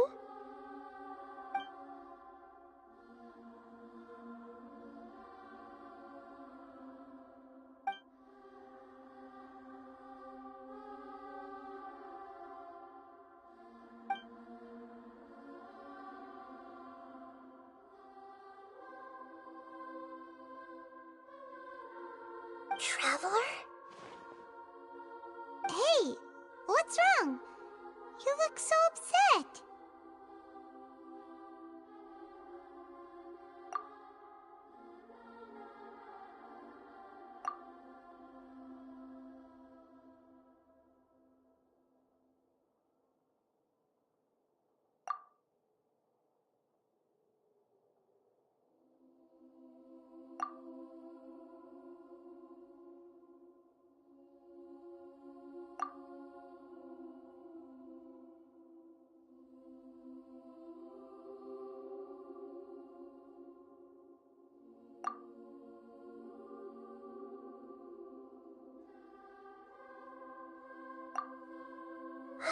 That's quite a story. So, this puppet known as the Balladeer erased himself from Irminsul, hoping that he could change the past. But how was he even able to do that? As the Traveler said, he very nearly became Sumeru's deity. Admittedly, I remember it a little differently. I don't recall finding anyone inside the machine after we defeated it. Nevertheless, it does make sense. If someone were to successfully erase themselves from Irminsul, the world would change to reflect the new reality.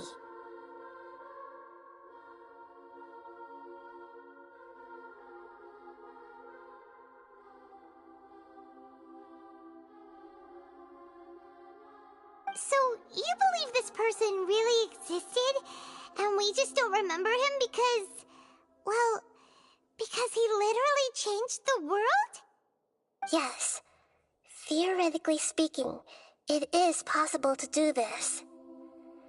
But I'm struggling to imagine the kind of person who would dare go through with it. The Traveler comes from a world beyond Tevat. That's why there's no information about him in Irminsul, and it also explains why any changes to Irminsul wouldn't affect him. So if there's anyone in the world capable of retaining memories from a past that has been rewritten, it's you. It's quite incredible when you think about it. Paimon's having a hard time understanding this Balladeer guy's motivations. Why did he do it? I can only make inferences based on the information we've been given.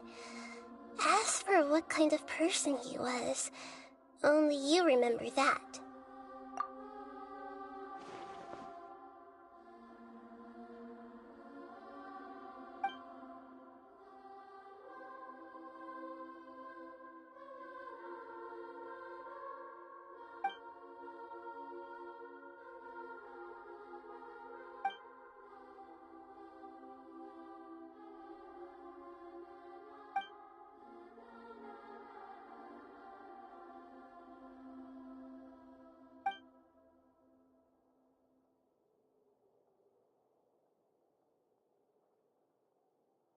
Something else worrying you?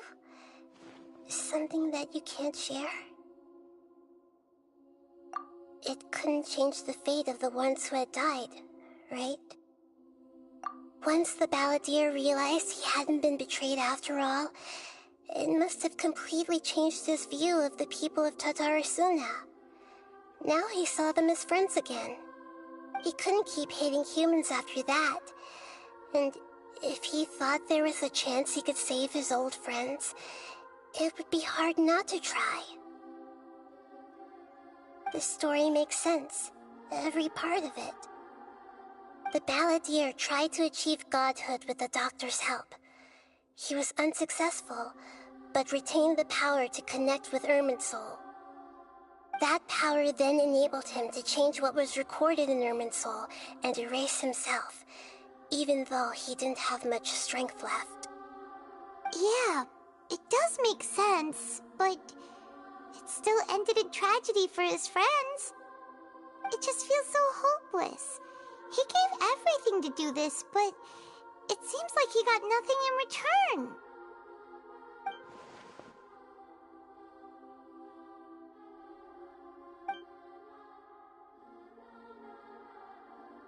Please wait a moment. I want to check something. Found it. This should be the one. It turns out that I have a strange way of confirming everything he has told us. What is it? A record from a personal collection. It was tucked away in a corner. You should take a look.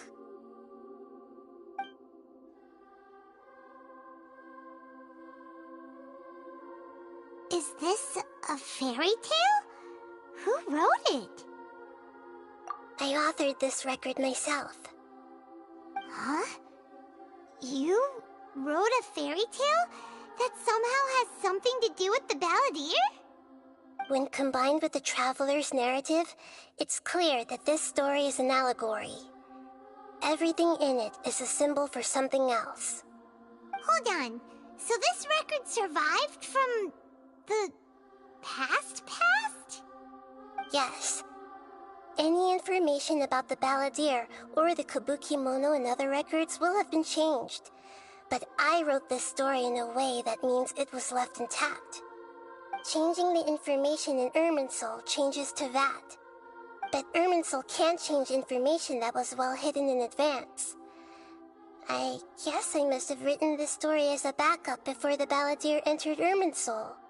That's incredible! What a great idea! And sending the Traveler into Irminsul with the Balladeer must have been a further precaution. I knew he'd remember everything. This story is abstract enough that it still resonates with the present information recorded in Irminsul. But if we connect all the different pieces together, the true story that emerges is the one he told us, the now erased life of the Balladeer.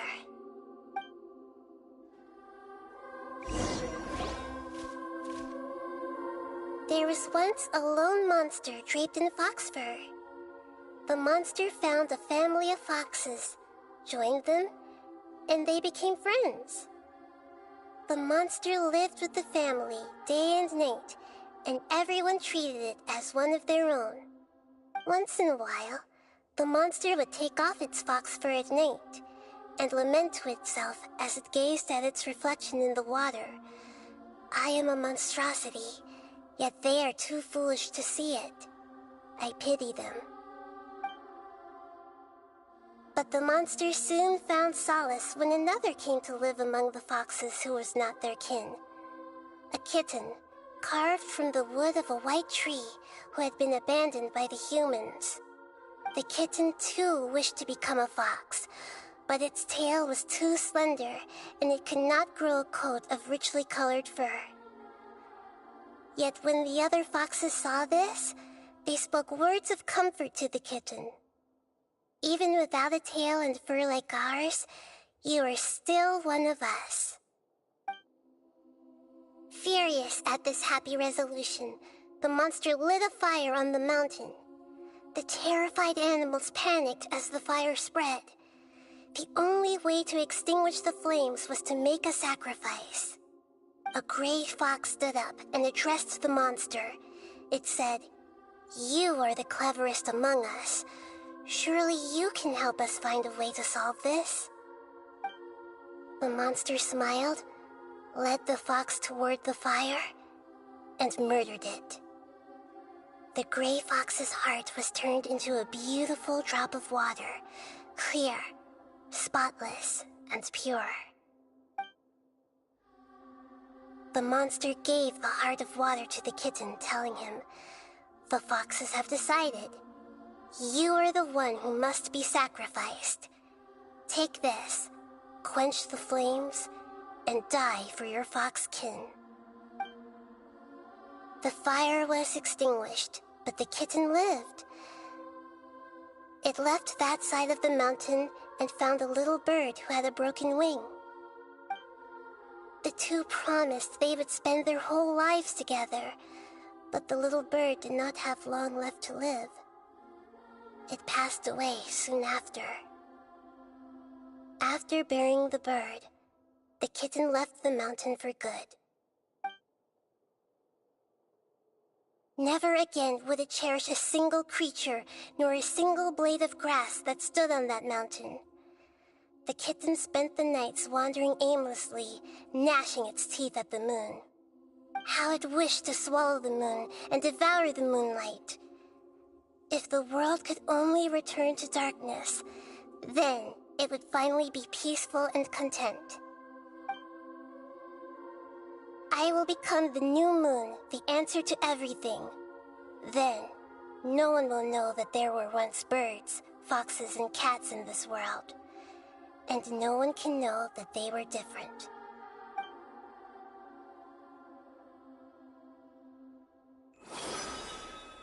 We solved it!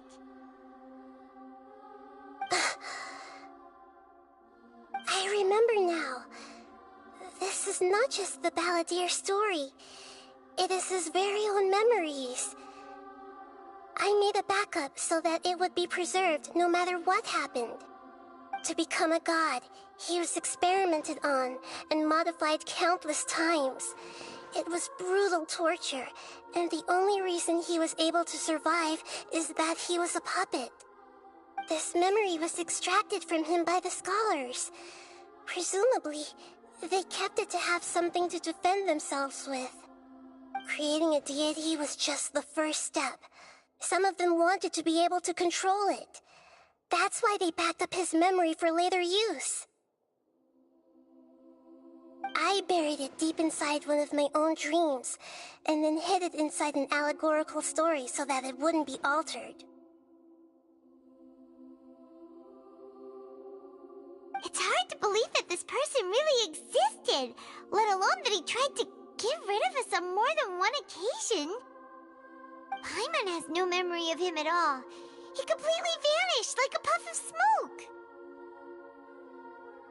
The Balladeer agreed to help me look for information about the Descenders, and although he was unsuccessful, he still helped you.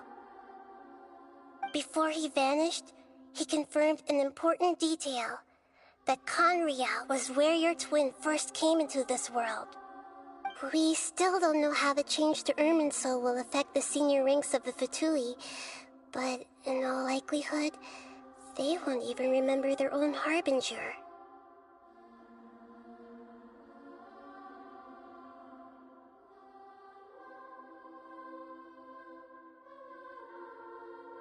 It sounds like Paimon wouldn't like this guy a whole lot if he was still around. But still, Paimon doesn't like the way it all ended that much better. This is why wisdom alone cannot answer all our questions. We look, we see, and we comprehend, but the question still troubles us. So the answer is not everything. People yearn to find the truth and then conquer the troubles they face. When you give someone the truth, you give them a chance to choose their own destiny. To others looking on, this may seem like a pointless endeavor, but for him, the chance to act on his desire to disappear must have meant a lot. Never forget that even when we walk beneath dark clouds along a road filled with suffering, the light of wisdom is always there, guiding us toward a better destination. And that is what you have been doing all along. Yeah, Nahida's right. Cheer up! How about we go get something to eat? We can pick up this heavy conversation again later. Good idea. Paimon, why don't you take him out for a walk to clear his head? You got it! Come on, Traveler! You need to get out of your head for a while. You'll feel much better after taking a walk. Let's go get a snack from one of the stalls in the Grand Bazaar! That'll be sure to lift our spirits! It must be really tough being the only one who remembers all that, but Paimon's always here to help cheer you up.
What should we eat first?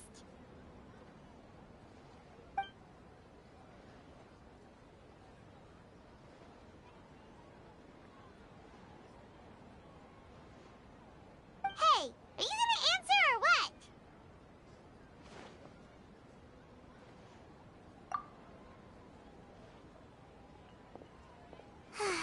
Alright, whatever you want.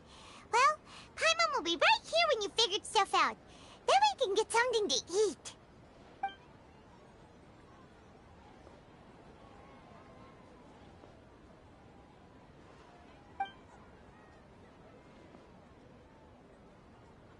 What is it? Have you figured it all out?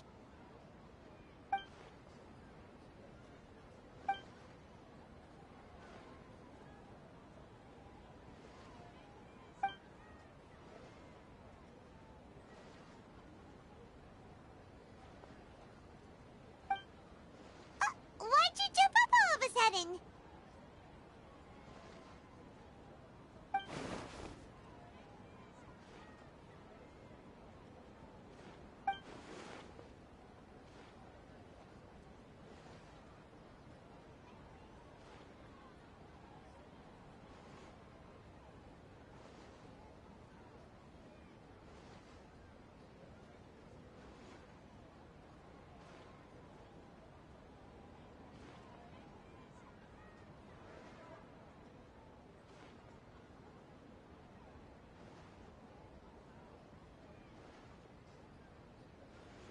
Excuse me, boss. There seems to be a small problem with the last bill.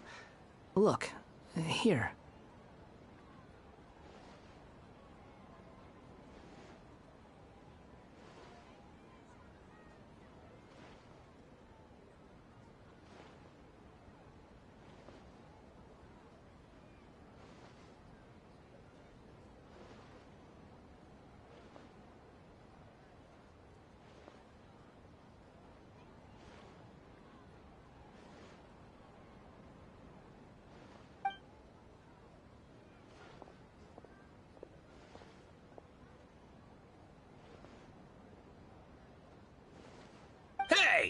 wait!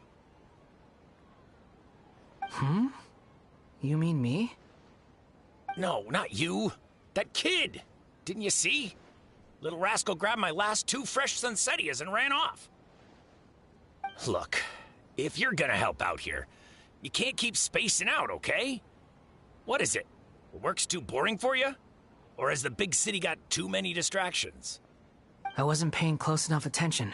Sorry, boss. I think you're right. Maybe it's the city. It's so exciting. It can be hard to focus. Who's that guy? You know him or something?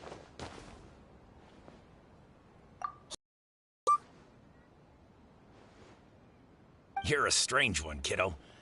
You say you don't want any money for helping out here, and then when I actually give you some work to do, you keep letting yourself get distracted. I don't want to take advantage, so I'm happy to pay you what I'd pay anyone else. But if you keep acting like this, pretty soon I won't be able to afford to.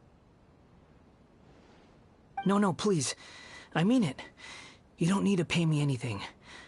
I'm just so thankful you agreed to take on an outsider like me. You're welcome, I guess. But I got bigger things to worry about. Look, we're all out of Sunsettias, and I promised the lady down the street I'd deliver a fruit bowl this evening. Leave it to me. I'll find some more. Just a moment. I'll be right back. Stop. I'm gonna level with you, kiddo. I've never met a worker who said they didn't want a wage before. And at first, I got greedy. Couldn't believe my luck. But I figured you'd start asking for something in return eventually. You don't want money. You don't take days off. And in your free time, all I see you do is wander around, taking in the sights. Are you a drifter or something? That's right, I am. We can talk more about that later. First, let me get those fruits you needed. Sunsettias, was it? I'll be right back. Hey, what do we do now? Okay, stay out of sight. Don't let him see you.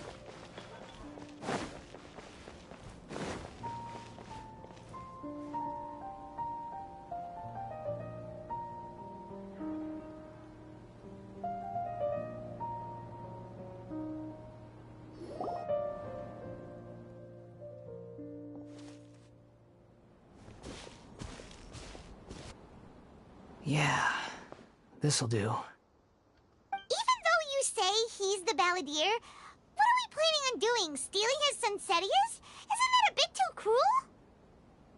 Oh, alright. This should be enough. Guess I should wash them before I take them back.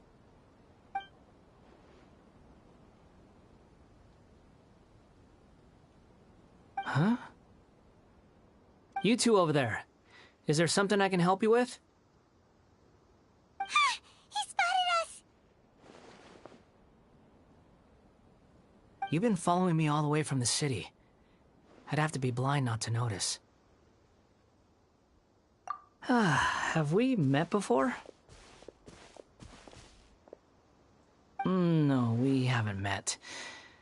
But you know me? I have no recollection. Are you absolutely sure? Sorry, but I just can't take your word for it.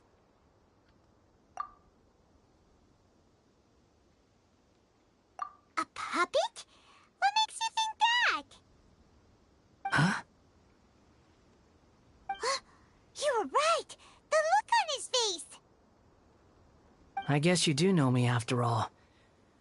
That is not something I share with a lot of people. Look, I'm just a wanderer. But seeing as you've gone through all this trouble to track me down, I'm sure whatever it is must be important.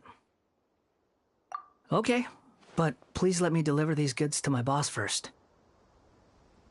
Are you really working for that guy? He said you don't want any more for it. Is that true? Yes, I ran into him out in the wilderness during a storm, and he let me take shelter in his cart. In return, I said I'd be his helper for a while. That's oddly nice of you. Let me take these back. Then I'll come with you, okay? Then let's return to the city.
Here you go, boss.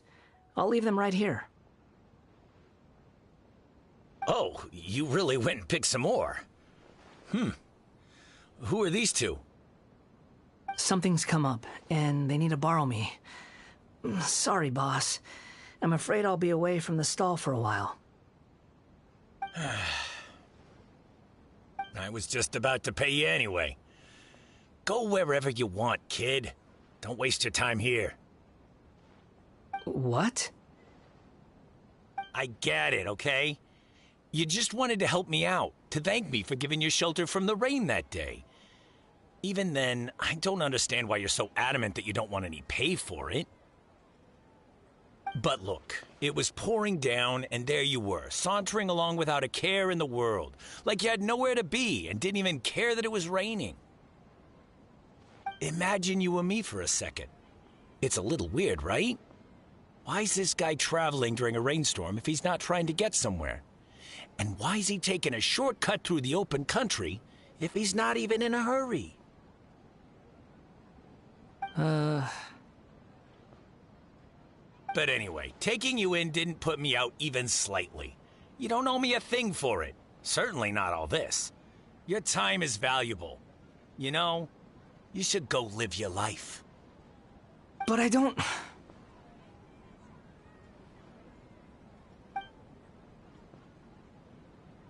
No, you're right. Then I suppose this is where we say goodbye. Thank you again for taking me into the city. Don't mention it, kiddo. I've run into all kinds of characters over the years. I just hope you find your path.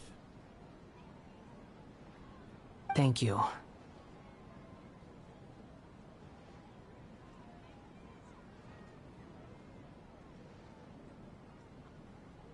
All right, done. Thanks for waiting for me. We can go now.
What's wrong?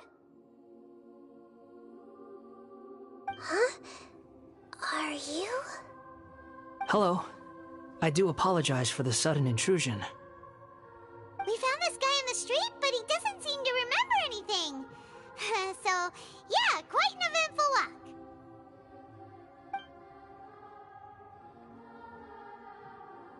You say that you're trekking across Tevat to train yourself. Many other Inazumans who describe themselves in this way call themselves Shugenja. Why do you refer to yourself as a wanderer? Well, it seems more relevant in my case. To me, it sounds like a plant with no roots. But these two claim that they know me, and that I have a hidden past unknown even to myself. I wouldn't call it the past, but rather... this is a difficult one to explain. I don't like to rely on using terms like this often, but in your case, it seems that it ought to be called, previous incarnation. Oh, like a past life or something? Yes, something far more distant than the past. So far away that you cannot perceive it. Okay, I have to ask. What was I like in my previous incarnation?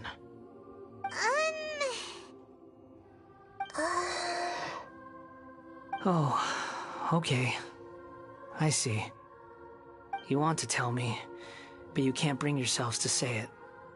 Looks like I didn't have the most wonderful existence in my previous incarnation. If it's that difficult to talk about, I have no doubt it will be just as difficult to hear. But I'll be able to handle it. Please, tell me the truth.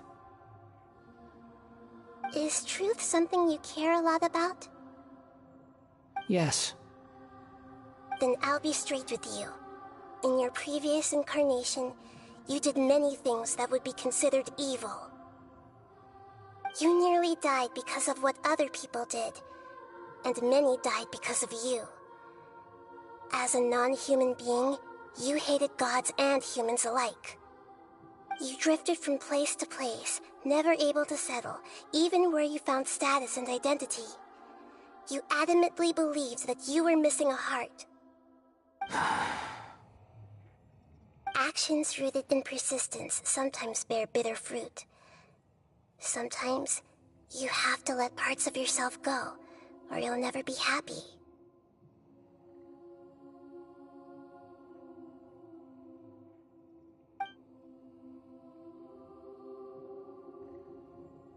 I gave everything I had, but it barely changed history at all. In terms of the outcome alone, that's true. I don't think I can judge everything I've heard purely in terms of right and wrong.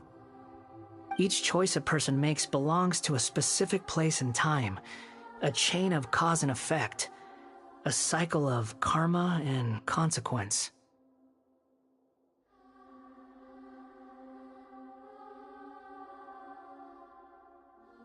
That is the nature of truth. If one thing is right, its opposite must be wrong. And yet, dichotomies like this are not enough to explain the world in all of its complexity. It seems like my previous incarnation wasn't the most likable individual.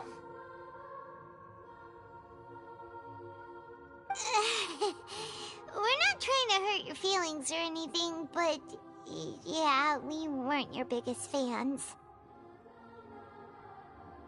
If we were enemies, why are you trying to help me find the truth? This is so frustrating! This guy's supposed to be our arch enemy, but now he's just some random stranger we met on the street!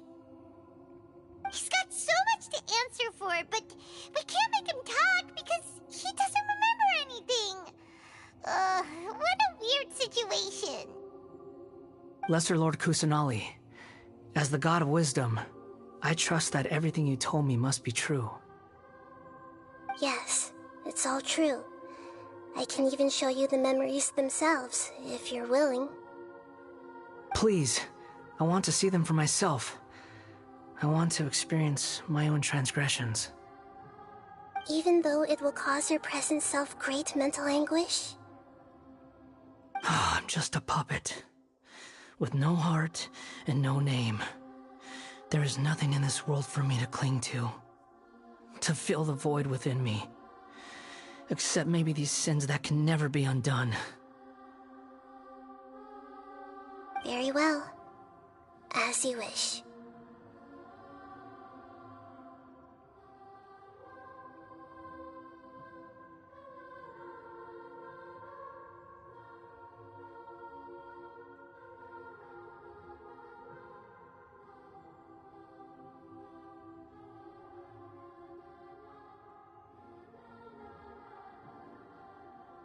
Wait, shouldn't we go with him? This one's kind of on us for bringing him here. Don't worry. Whatever danger I might face, it's my burden to bear. Traveler, could I ask you to supervise him on my behalf?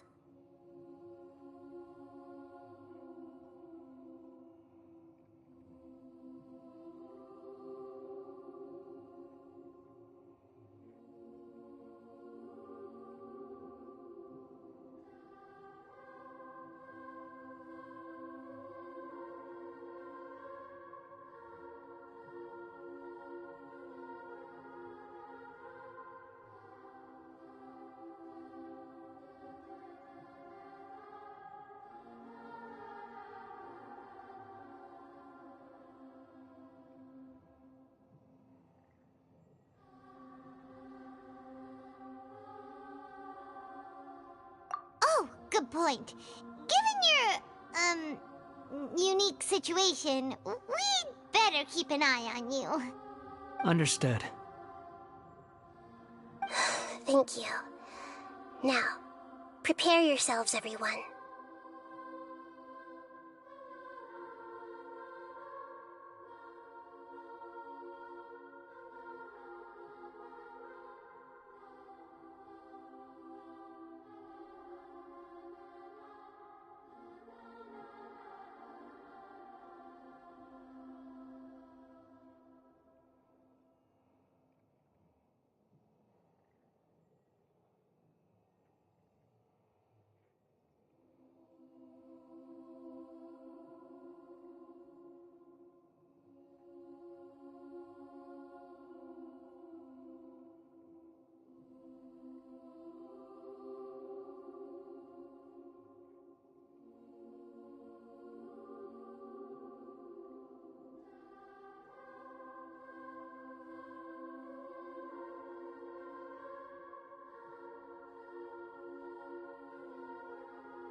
This looks like Inazuma.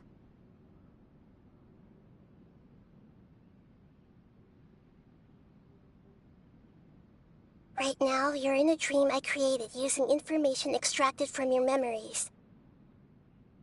These memories will show you the raw truth, but be aware that enemies may react just like in the real world. Please be careful. Sounds like an immersive experience. It's a good thing we came along. You don't need to do this for me. I don't deserve your protection.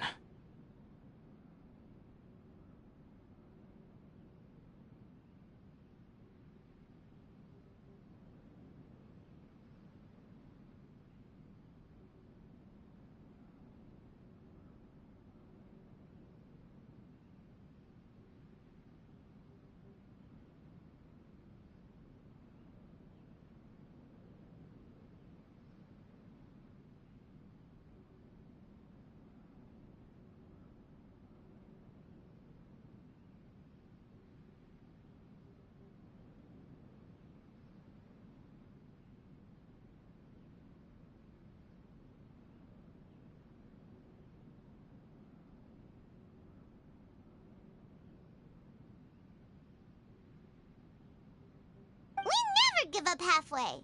Well, we had to once, but that was your doing.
All right.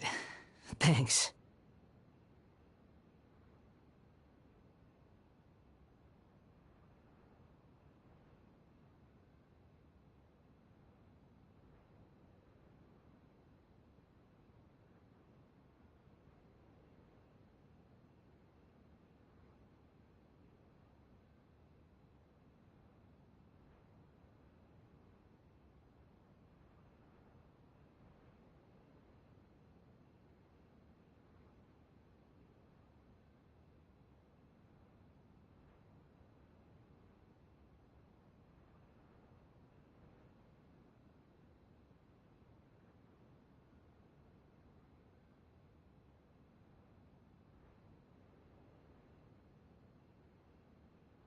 Wanderer, this is the Shake Pavilion.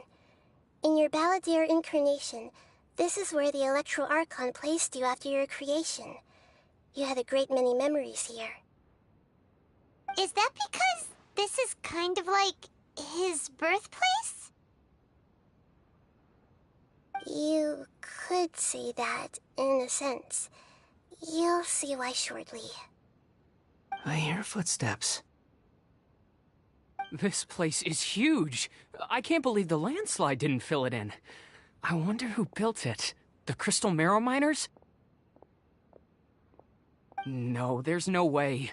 Look at this exquisite construction work, and so well preserved, too. No mining crew would be capable of this. There's someone passed out on the ground. Who are you? You're awake. What happened? How'd you get stuck here? Are you injured? Not a scratch. And these fine clothes. Who are you?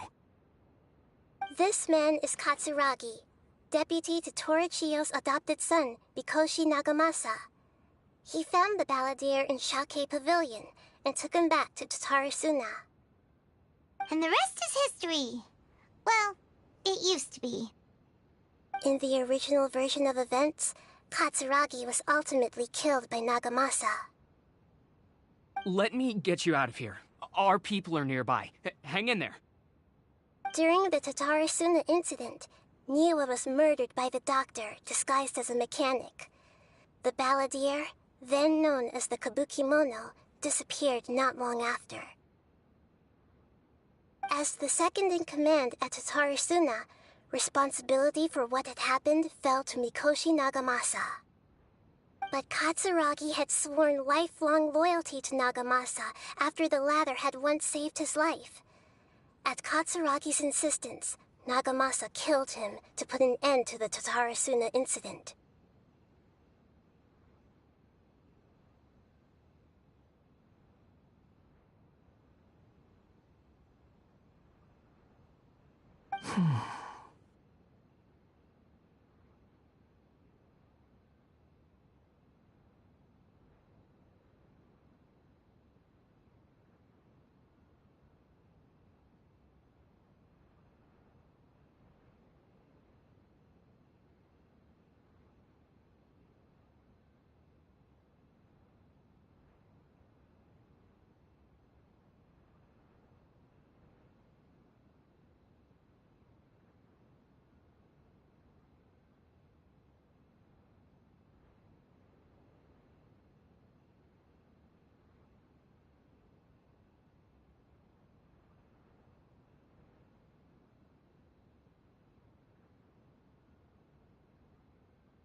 Katsuragi seems like he was a good guy. He looks like a warrior, but he has a kind face. Why couldn't he live a long and happy life?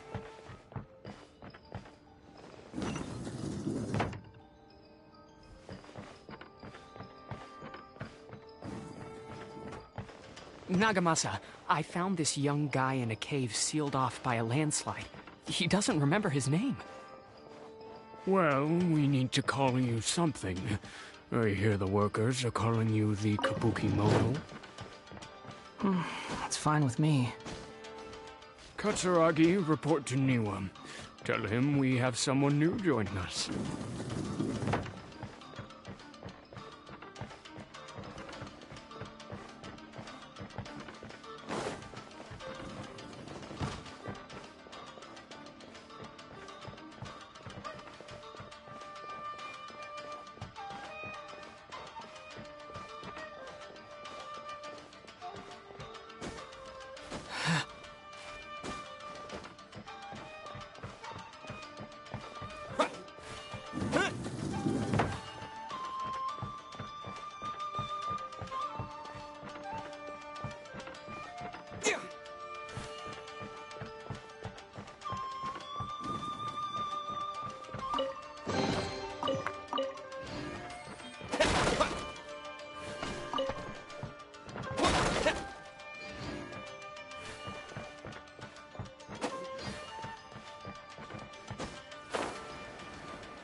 Huh?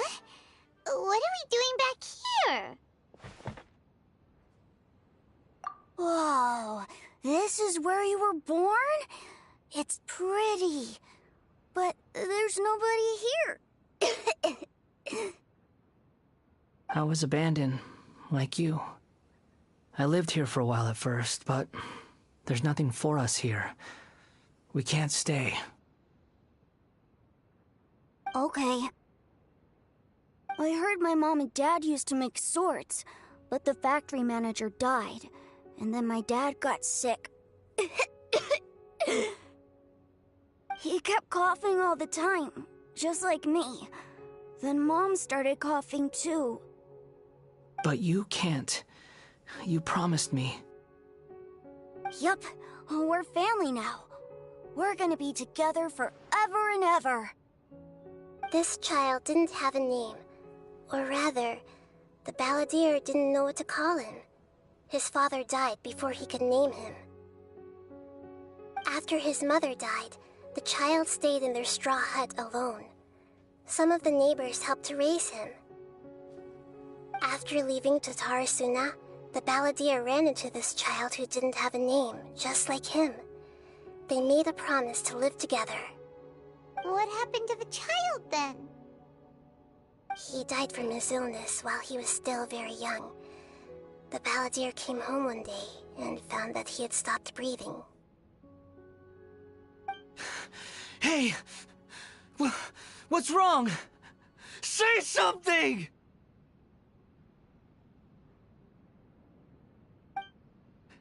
You promised me we could be family!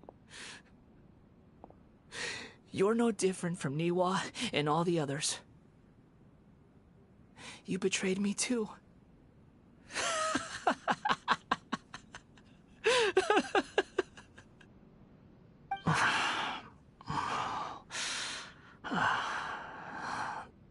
The voices have gone.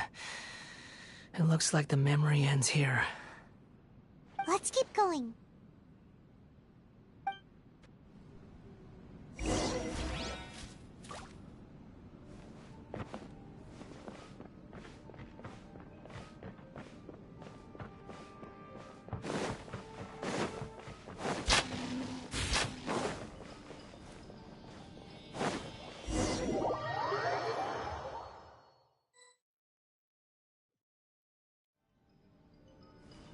You do realize you're blocking my path. I come not to obstruct you. I've been waiting. What you are truly is a weapon. One that could be wielded with an iron will. Or you can continue to drift aimlessly. Are you trying to win me over? Long-fated rebellion has begun. Why not take your place at the banquet and join those who shall feast?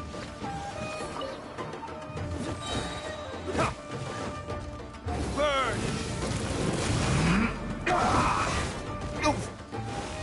Huh? Rain cutter! Here!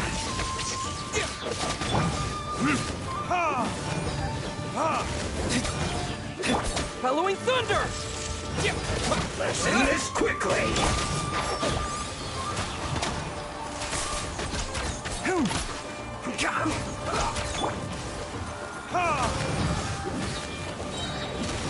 Time for retribution! Guess this is it. Well met. Don't be a killjoy. We've only just begun. Lightning flash! I see through you. Let's nip that in the bud. You can't run. Well, neither can I. Don't be a killjoy. We've only just begun. You can't run. Well, I will break you. My duty at an end.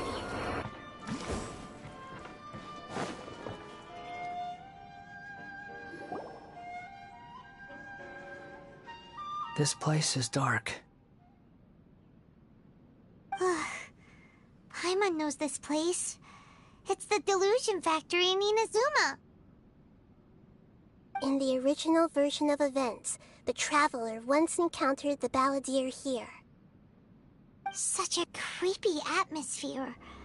And so familiar.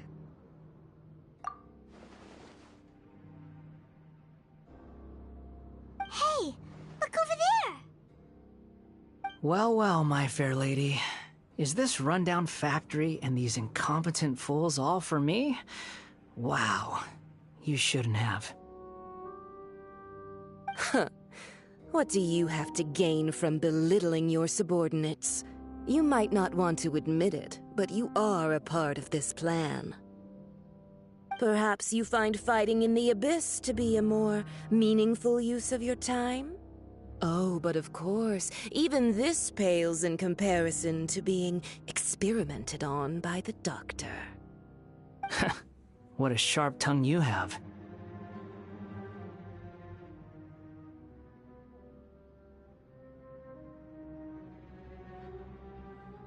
Funny how negotiating never seems to be your strong suit.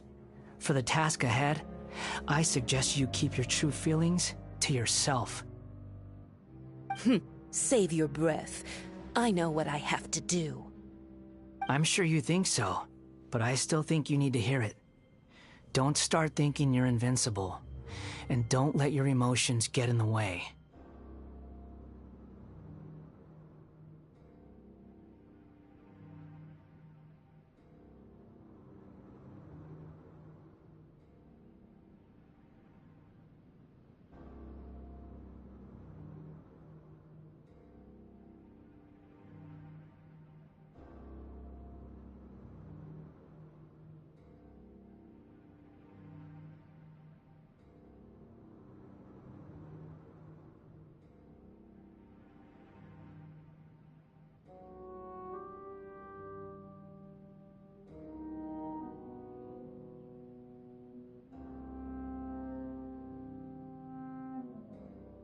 Surely you're not worried about me. I just can't have you getting in my way. You and Child never fail to find ways to complicate things. I'm merely lighting a little fire in this chaotic nation. But you, being tossed out like trash, must make you want to destroy it completely. Do you remember the last time you were here? That was a lot of swordsmiths you killed. I'm sure the descendants of the Raiden Gokaden are still suffering the consequences now. Look at you. Oh, don't get so sentimental. Now, give that poor little tongue of yours a rest and stop pretending like you're above everyone else.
Bye then.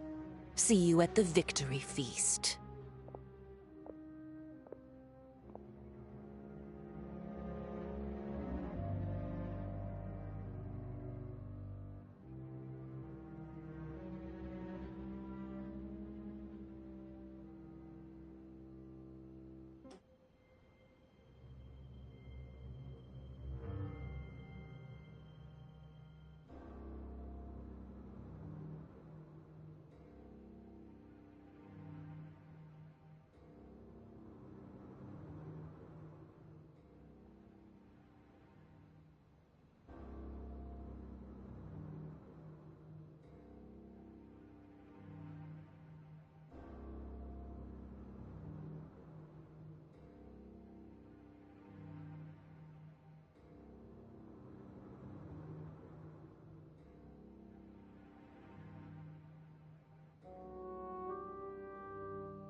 Poor little tongue? She's playing with fire talking to me like that. Who does she think she is? Forget it. Someone might find me here any minute now. I should prepare to give them a warm welcome.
The plot does not end here.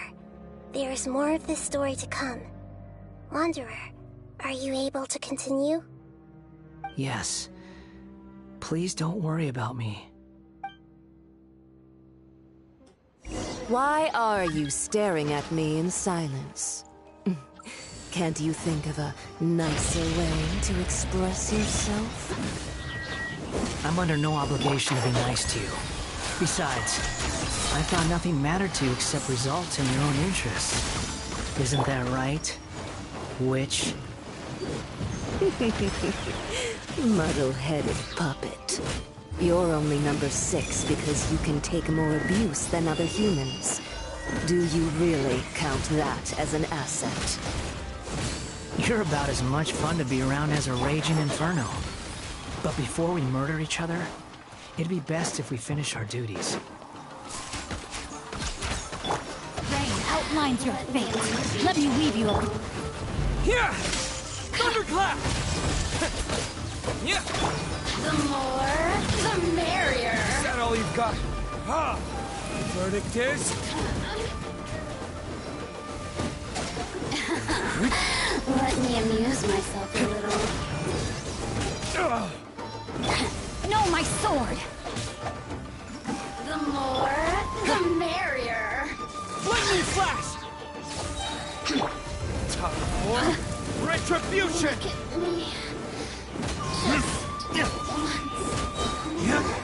Can't run from death.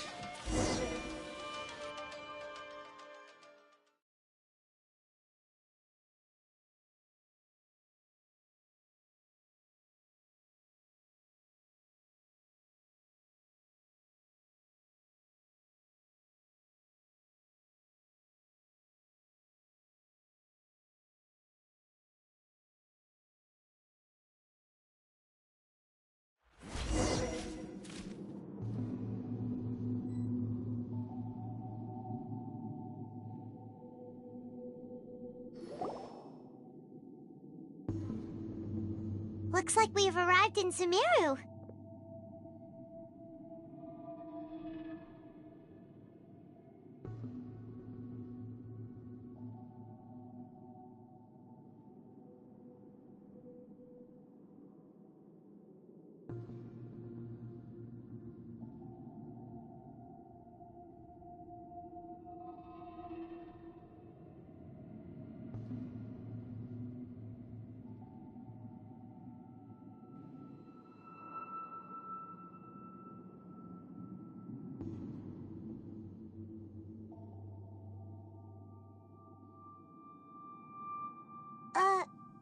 Is that?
Considering that Amorta's sage, Nafis, refused to join this project, I'll take part in the experiment in his place. Welcome. I look forward to a fruitful collaboration. When do we start? You seem impatient. You should know that becoming a god is far from a trivial affair. The biological transformation is a lengthy process. As such, I too would recommend that we commence as soon as possible. In the event that a successful connection is established, his body will become permanently bound to the machine, and he will be unable to move independently of it. Nothing worse than what I've been through before then, Doctor. You were the most resilient test subject I ever came across. Thanks to you, I was able to garner a great deal of information. Alas, after that, you were under orders to remain in the Abyss. We barely saw each other, and it became difficult to further refine the knowledge I had gained. That was gracefully worded. Ever wonder what they think if they knew that nothing matters to you, apart from your crazy experiments?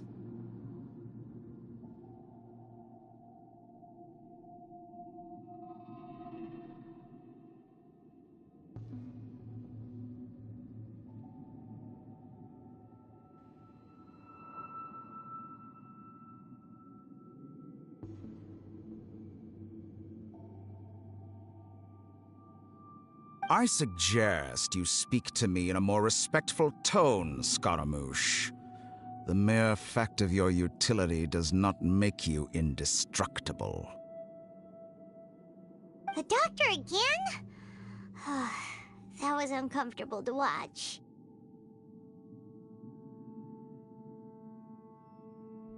That person gives off a very sinister energy. It's normal for him to give you the creeps. He scares the bejeebers out of Paimon.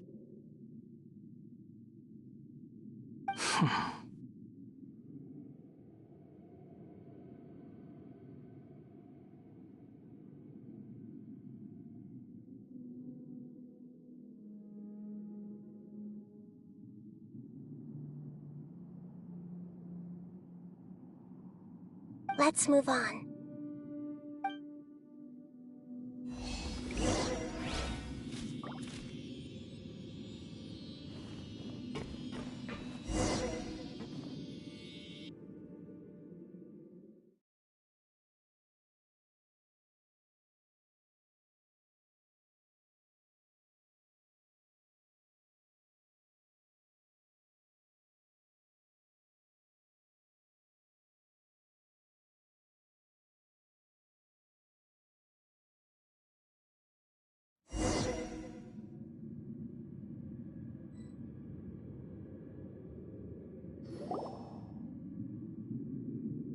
You're a god.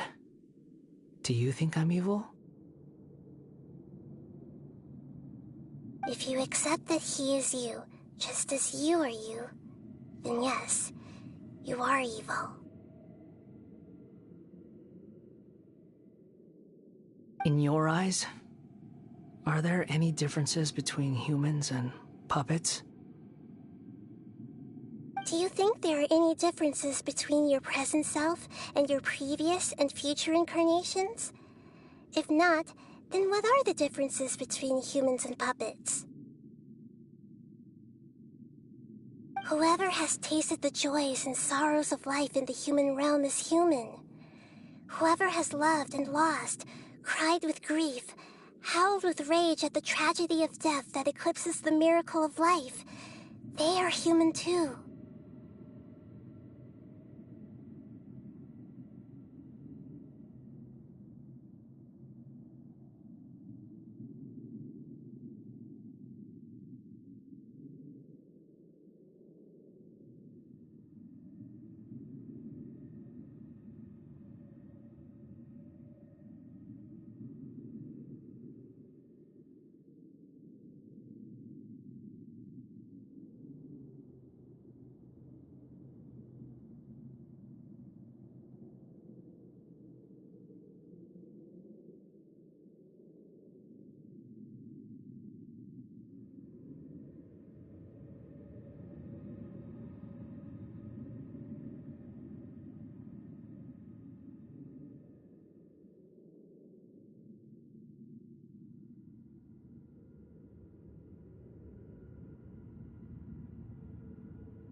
I've seen enough of my past. If possible, I'd like to reclaim the sins that are mine to bear.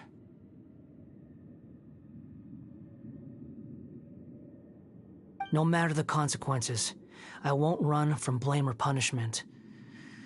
Whatever I am due, let it come to pass. Can you return my memories to me? Huh? But won't that mean you'll lose your current identity? I've always believed that human lives follow a set of rules, with each person being a collection of past experiences. As a puppet living in a human world, my life is subject to the same rules. Regaining your memories means reverting completely to your previous incarnation. All the emotions that you discarded will return to you. Are you sure you want to do this? I've lived with a void in my chest my whole life. My creator didn't need me. And ever since I awoke, I've just drifted from one place to the next. But then I met you, and I finally realized that reclaiming my missing sins might be my one opportunity to become my true self.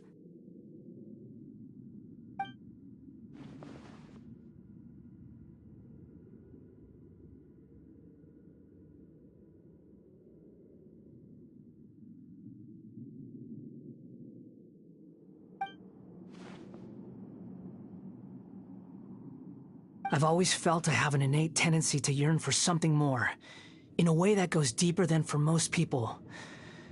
But for all my soul-searching as a Shugenja, I've never fully understood it. Looking at it now, it seems that I brought this curse upon myself.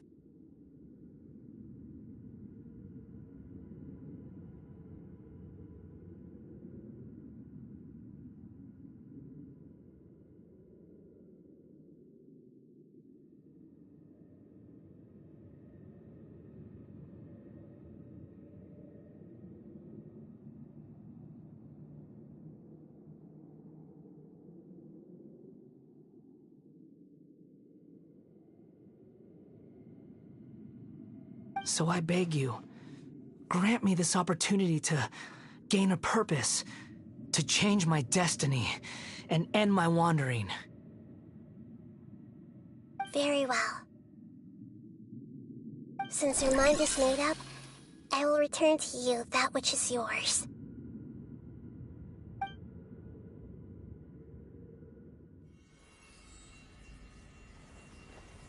You have made your decision.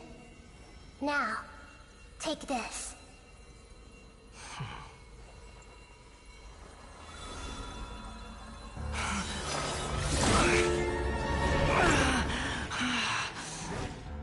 Set him free? A puppet? What's he doing here? You're a human as far as I'm concerned. Everyone's here. Wonderful. What a fine blade. Nagamasa will be thrilled.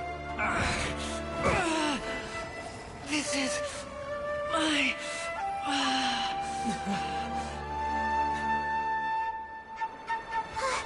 Is he alright? No way!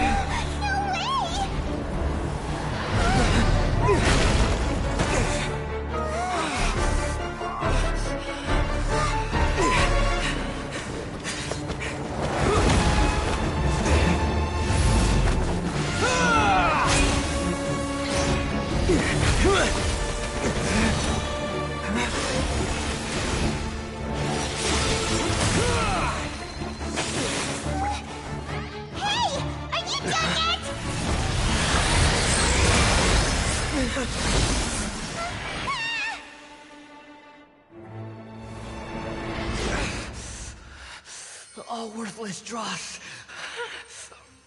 will be purged. That's why this won't be the end.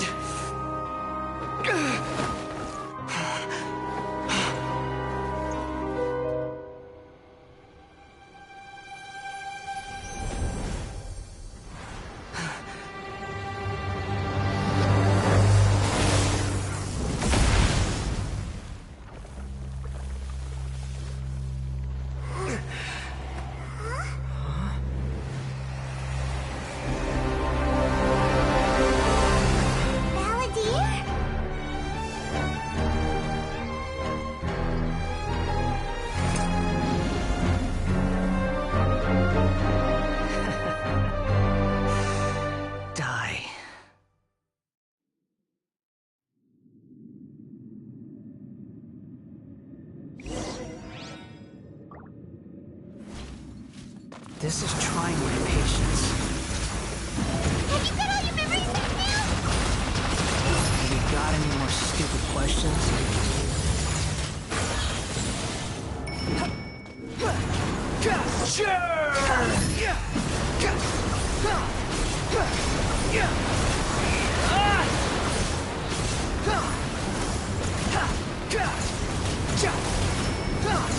Insignificant past! Too slow.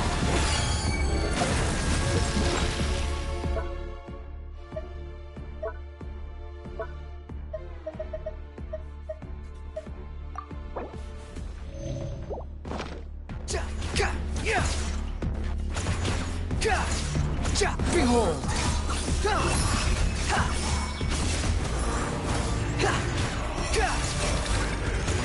At my command, you shall fall!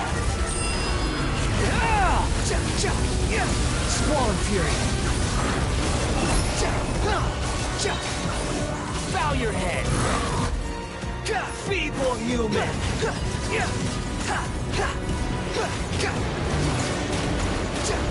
The wind rises!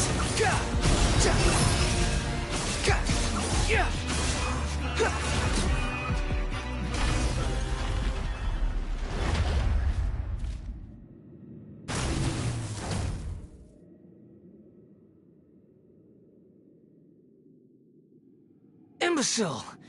Get out of my sight. It disappeared. Did we win? What did you expect? I'd never lose to that. There's the tone of voice again. You're definitely back to your old self. Wait, but it was you inside that thing too! What have you got to be smug about? Sorry. I'm harsh on myself and everyone else. Just the way I am. You sound like you're concerned about me. But don't worry. Thanks to you, even if I didn't change a thing, at least I now know the truth. The memory recovery seems to have been a success. This dream has served its purpose. Come on. Let's continue this outside.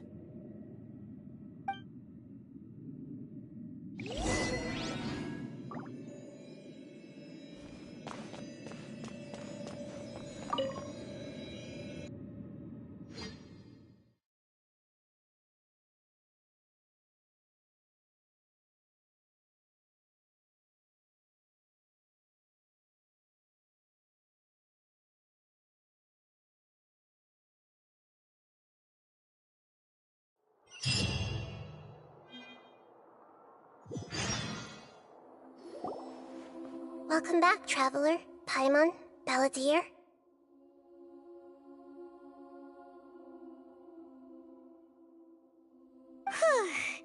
It feels like we just went on a really long journey. Paimon's exhausted.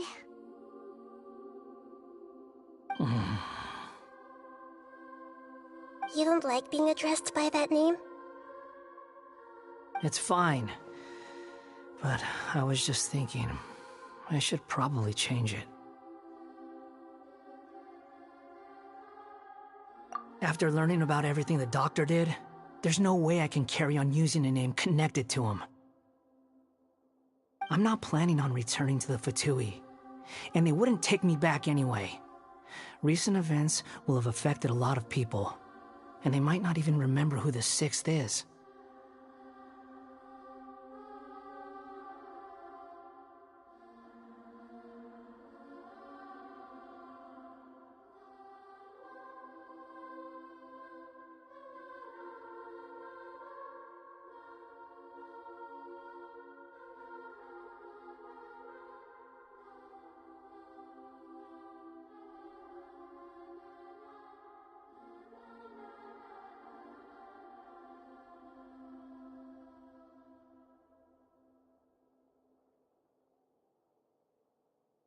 So, you're quitting the Fatui for good?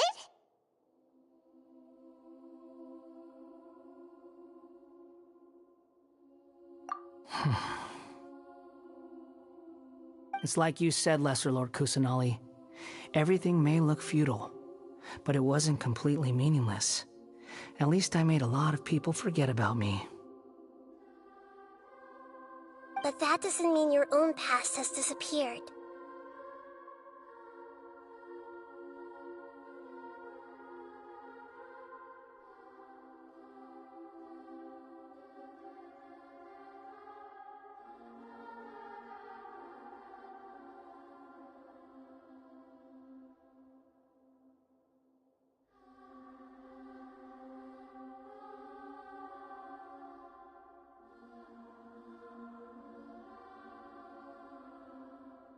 Of course. And your main goal, for which you gave up everything you had, you weren't able to achieve it. I hope you can see and understand that. Changing the world, changing the past, changing the fates of other people, these are not simple things to accomplish. What you are looking for is complete annihilation. But this is just a fantasy. Even if the Balladeer is removed from existence, the world will not heed your will.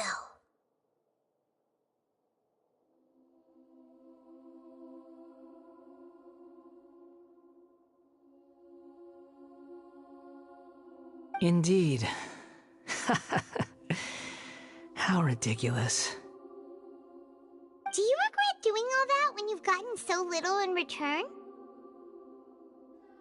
Even if I'm completely worthless, There's nothing in the world worth regretting. Lesser Lord Kusanali, you purposely left that information in Irminsul, didn't you? Yes, and I took pains to make sure that you'd acquire that information naturally. Why would you go to such lengths? You trying to win me over too? In all honesty, your past experiences have made you a useful asset to Sumeru and to me. Winning you over was indeed a part of my plan. But before that, I wanted to tell you the truth about your past. If all I wanted to do was use you, then I'd be no different from the doctor. Very clever. I guess you could say that's one of my virtues. Utility to others is what gives me worth. So if embracing my sins is what it takes to make me useful again, so be it. Oh right, I almost forgot.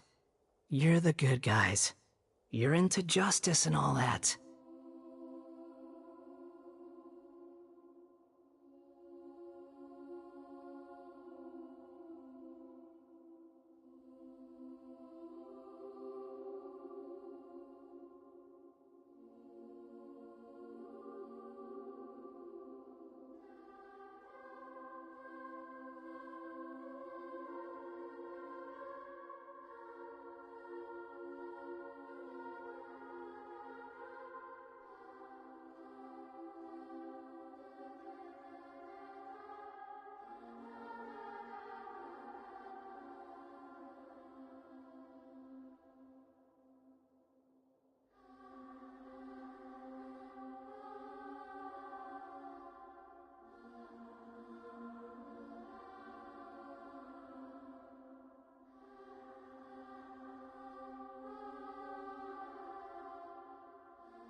Sorry if I have a slightly different perspective on things, but I don't feel like I've been duped.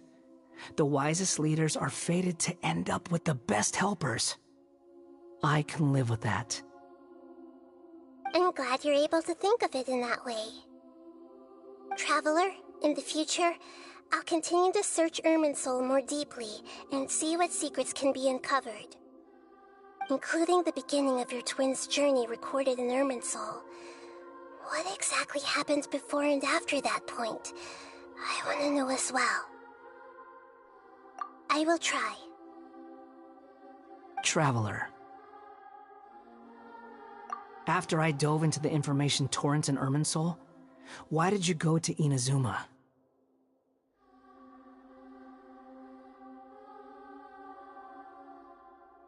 So that's how you found out whose fate had changed. And how. Well, whatever your reasons, you did me a favor. And I'll do everything I can to pay it back.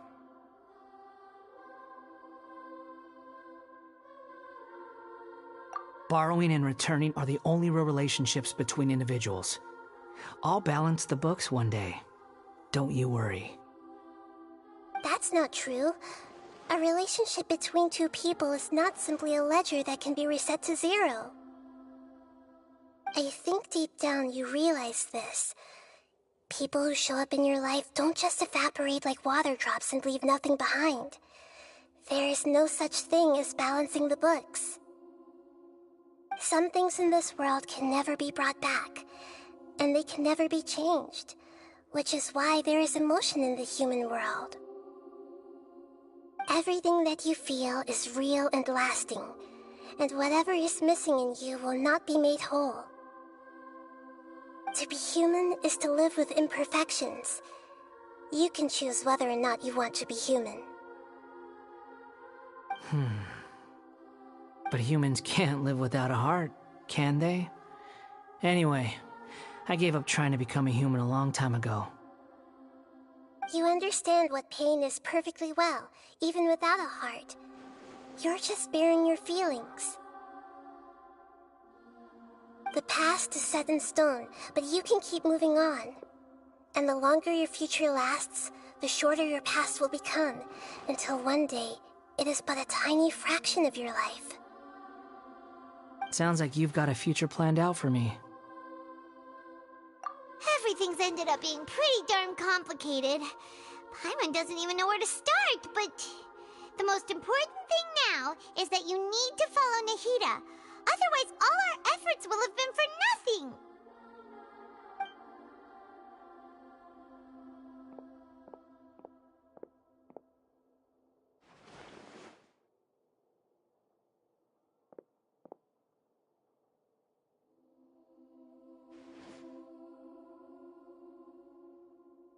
Then I guess I'll be helping you from behind the scenes from now on.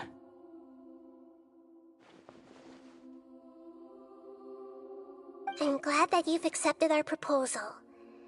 Why don't you choose a new name to celebrate? Ooh! Paimon wants to pick an ugly nickname for you, too! Why? Because Paimon still doesn't like you that much. Then I hope we don't see much of each other in the future. A name is life's first gift. You didn't say it out loud, but I know that's what you're thinking.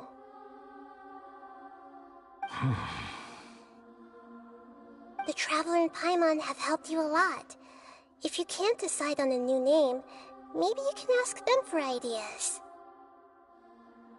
No! Paimon only does nicknames! If it's a serious name you're after, it's all yours.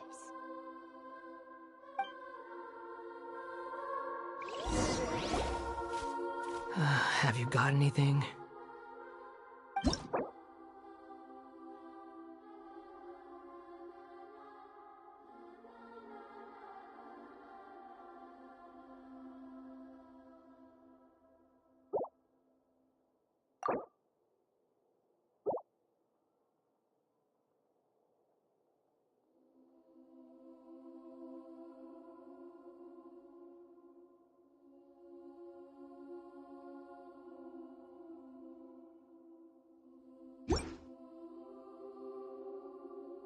Are you sure?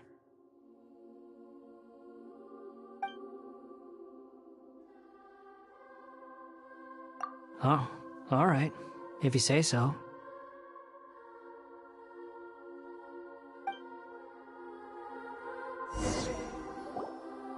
There. Now you have a name of your own. What about a nickname? Are you done yet?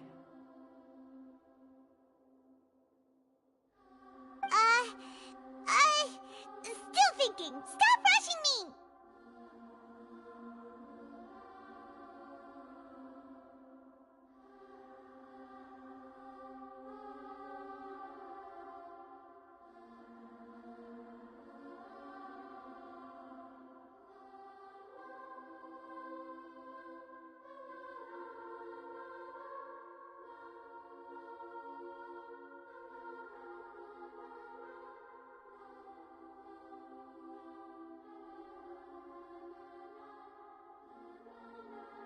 Take your time.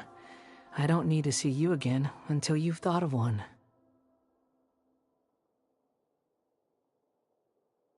Everyone who manipulated me and made me suffer will have to pay the price.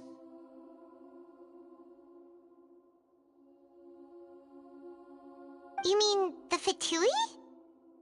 The doctor, at least. Now that your stance has changed, I believe your future path will change accordingly. But it won't be immediate. You still need some time to compose yourself.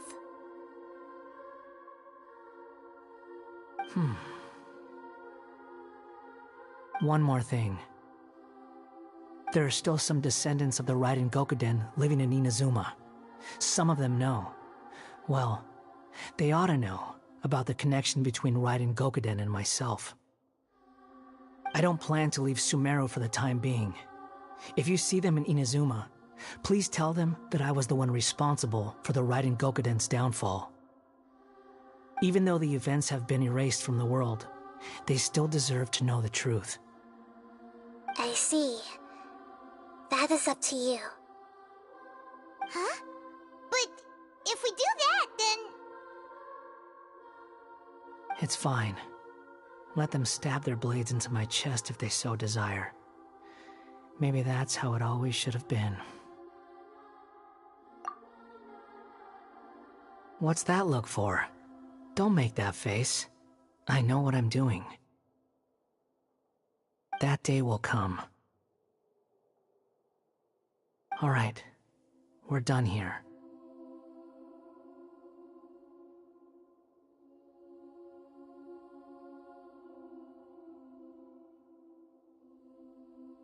Goodbye, wise deity. And you too. He's gone. What he went through today would have been like living an entire lifetime in an instant. He'll need some time to calm down.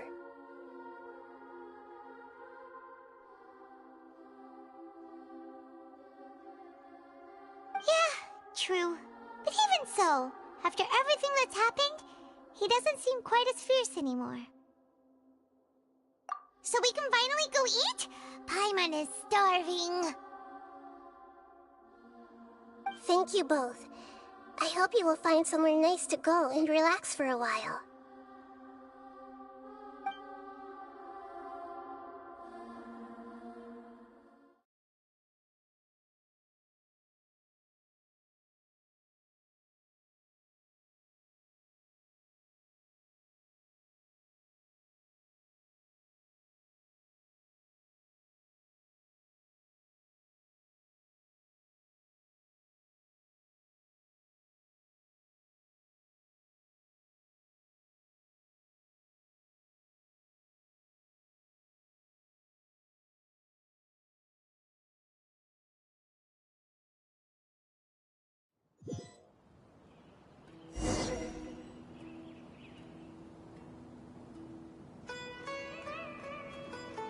I've got it! I can end my novel with some words from Mikoshi Nagamasa. You mean because everyone else in the story is dead? Yeah, I heard that Mikoshi Nagamasa died at a ripe old age. He's the perfect fit to be the narrator of the epilogue. The dark clouds had dissipated, but they continued to cast their shadow in Mikoshi Nagamasa's mind for decades to come.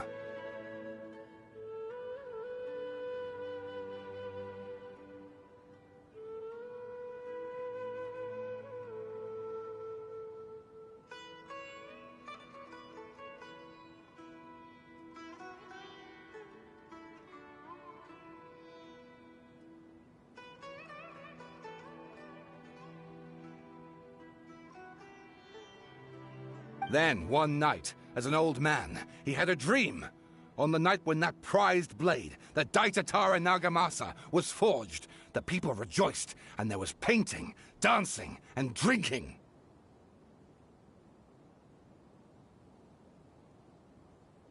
All these expressions of joy melted down in the furnace fire and turned into red clouds that rallied around the final sunrise that Mikoshi Nagamasa saw in his lifetime. Life is a story too long to be told, a journey that you must walk to behold.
Whew, it's about time we had a break.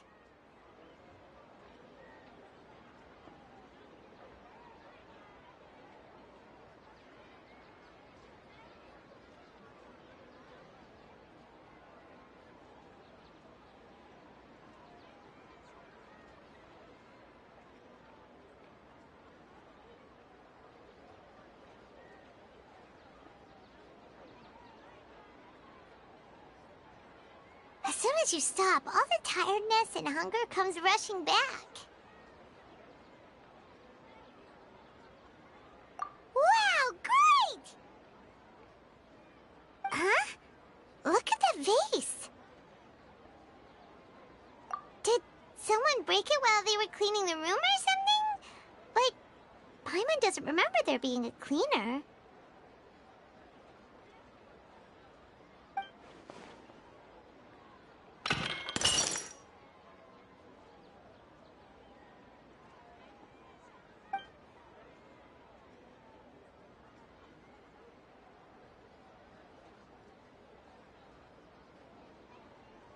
You sound lost and confused. I know why you are troubled. Any who knew of this would find their mind overwhelmed. Huh? Is there someone here talking to us? Unfortunately, the fate of Tevat cannot easily be changed. Perhaps a god may have a slim chance. But for anyone else, who can say? When a small animal runs into a tree trunk, though the tree may sway, it is not displaced. The same is true of fate. Like a vase that falls to the ground, whether it is broken by a cat or by a bird, the result is still a broken vase, is it not? Who are you? How do you know about all this? History does not change easily, but human hearts can. Believe your own eyes. Only that which you see is true. What is unseen is but an illusion.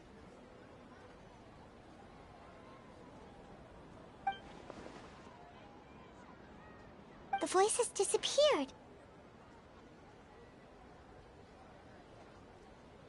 And who the heck was that?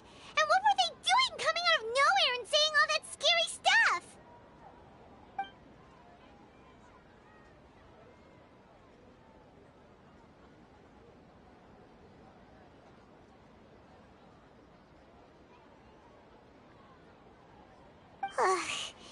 Anyway, that vase is still lying there broken on the ground.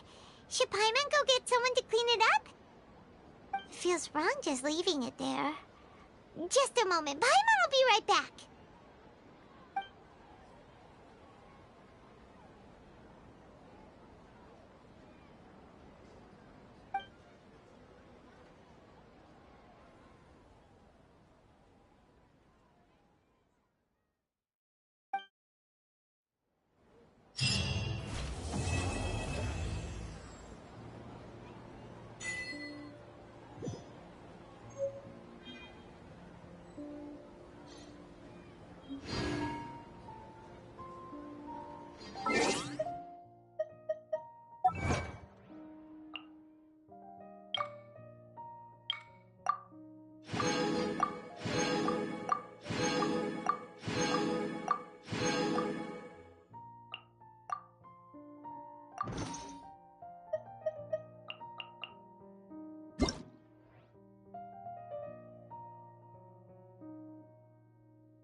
Huh?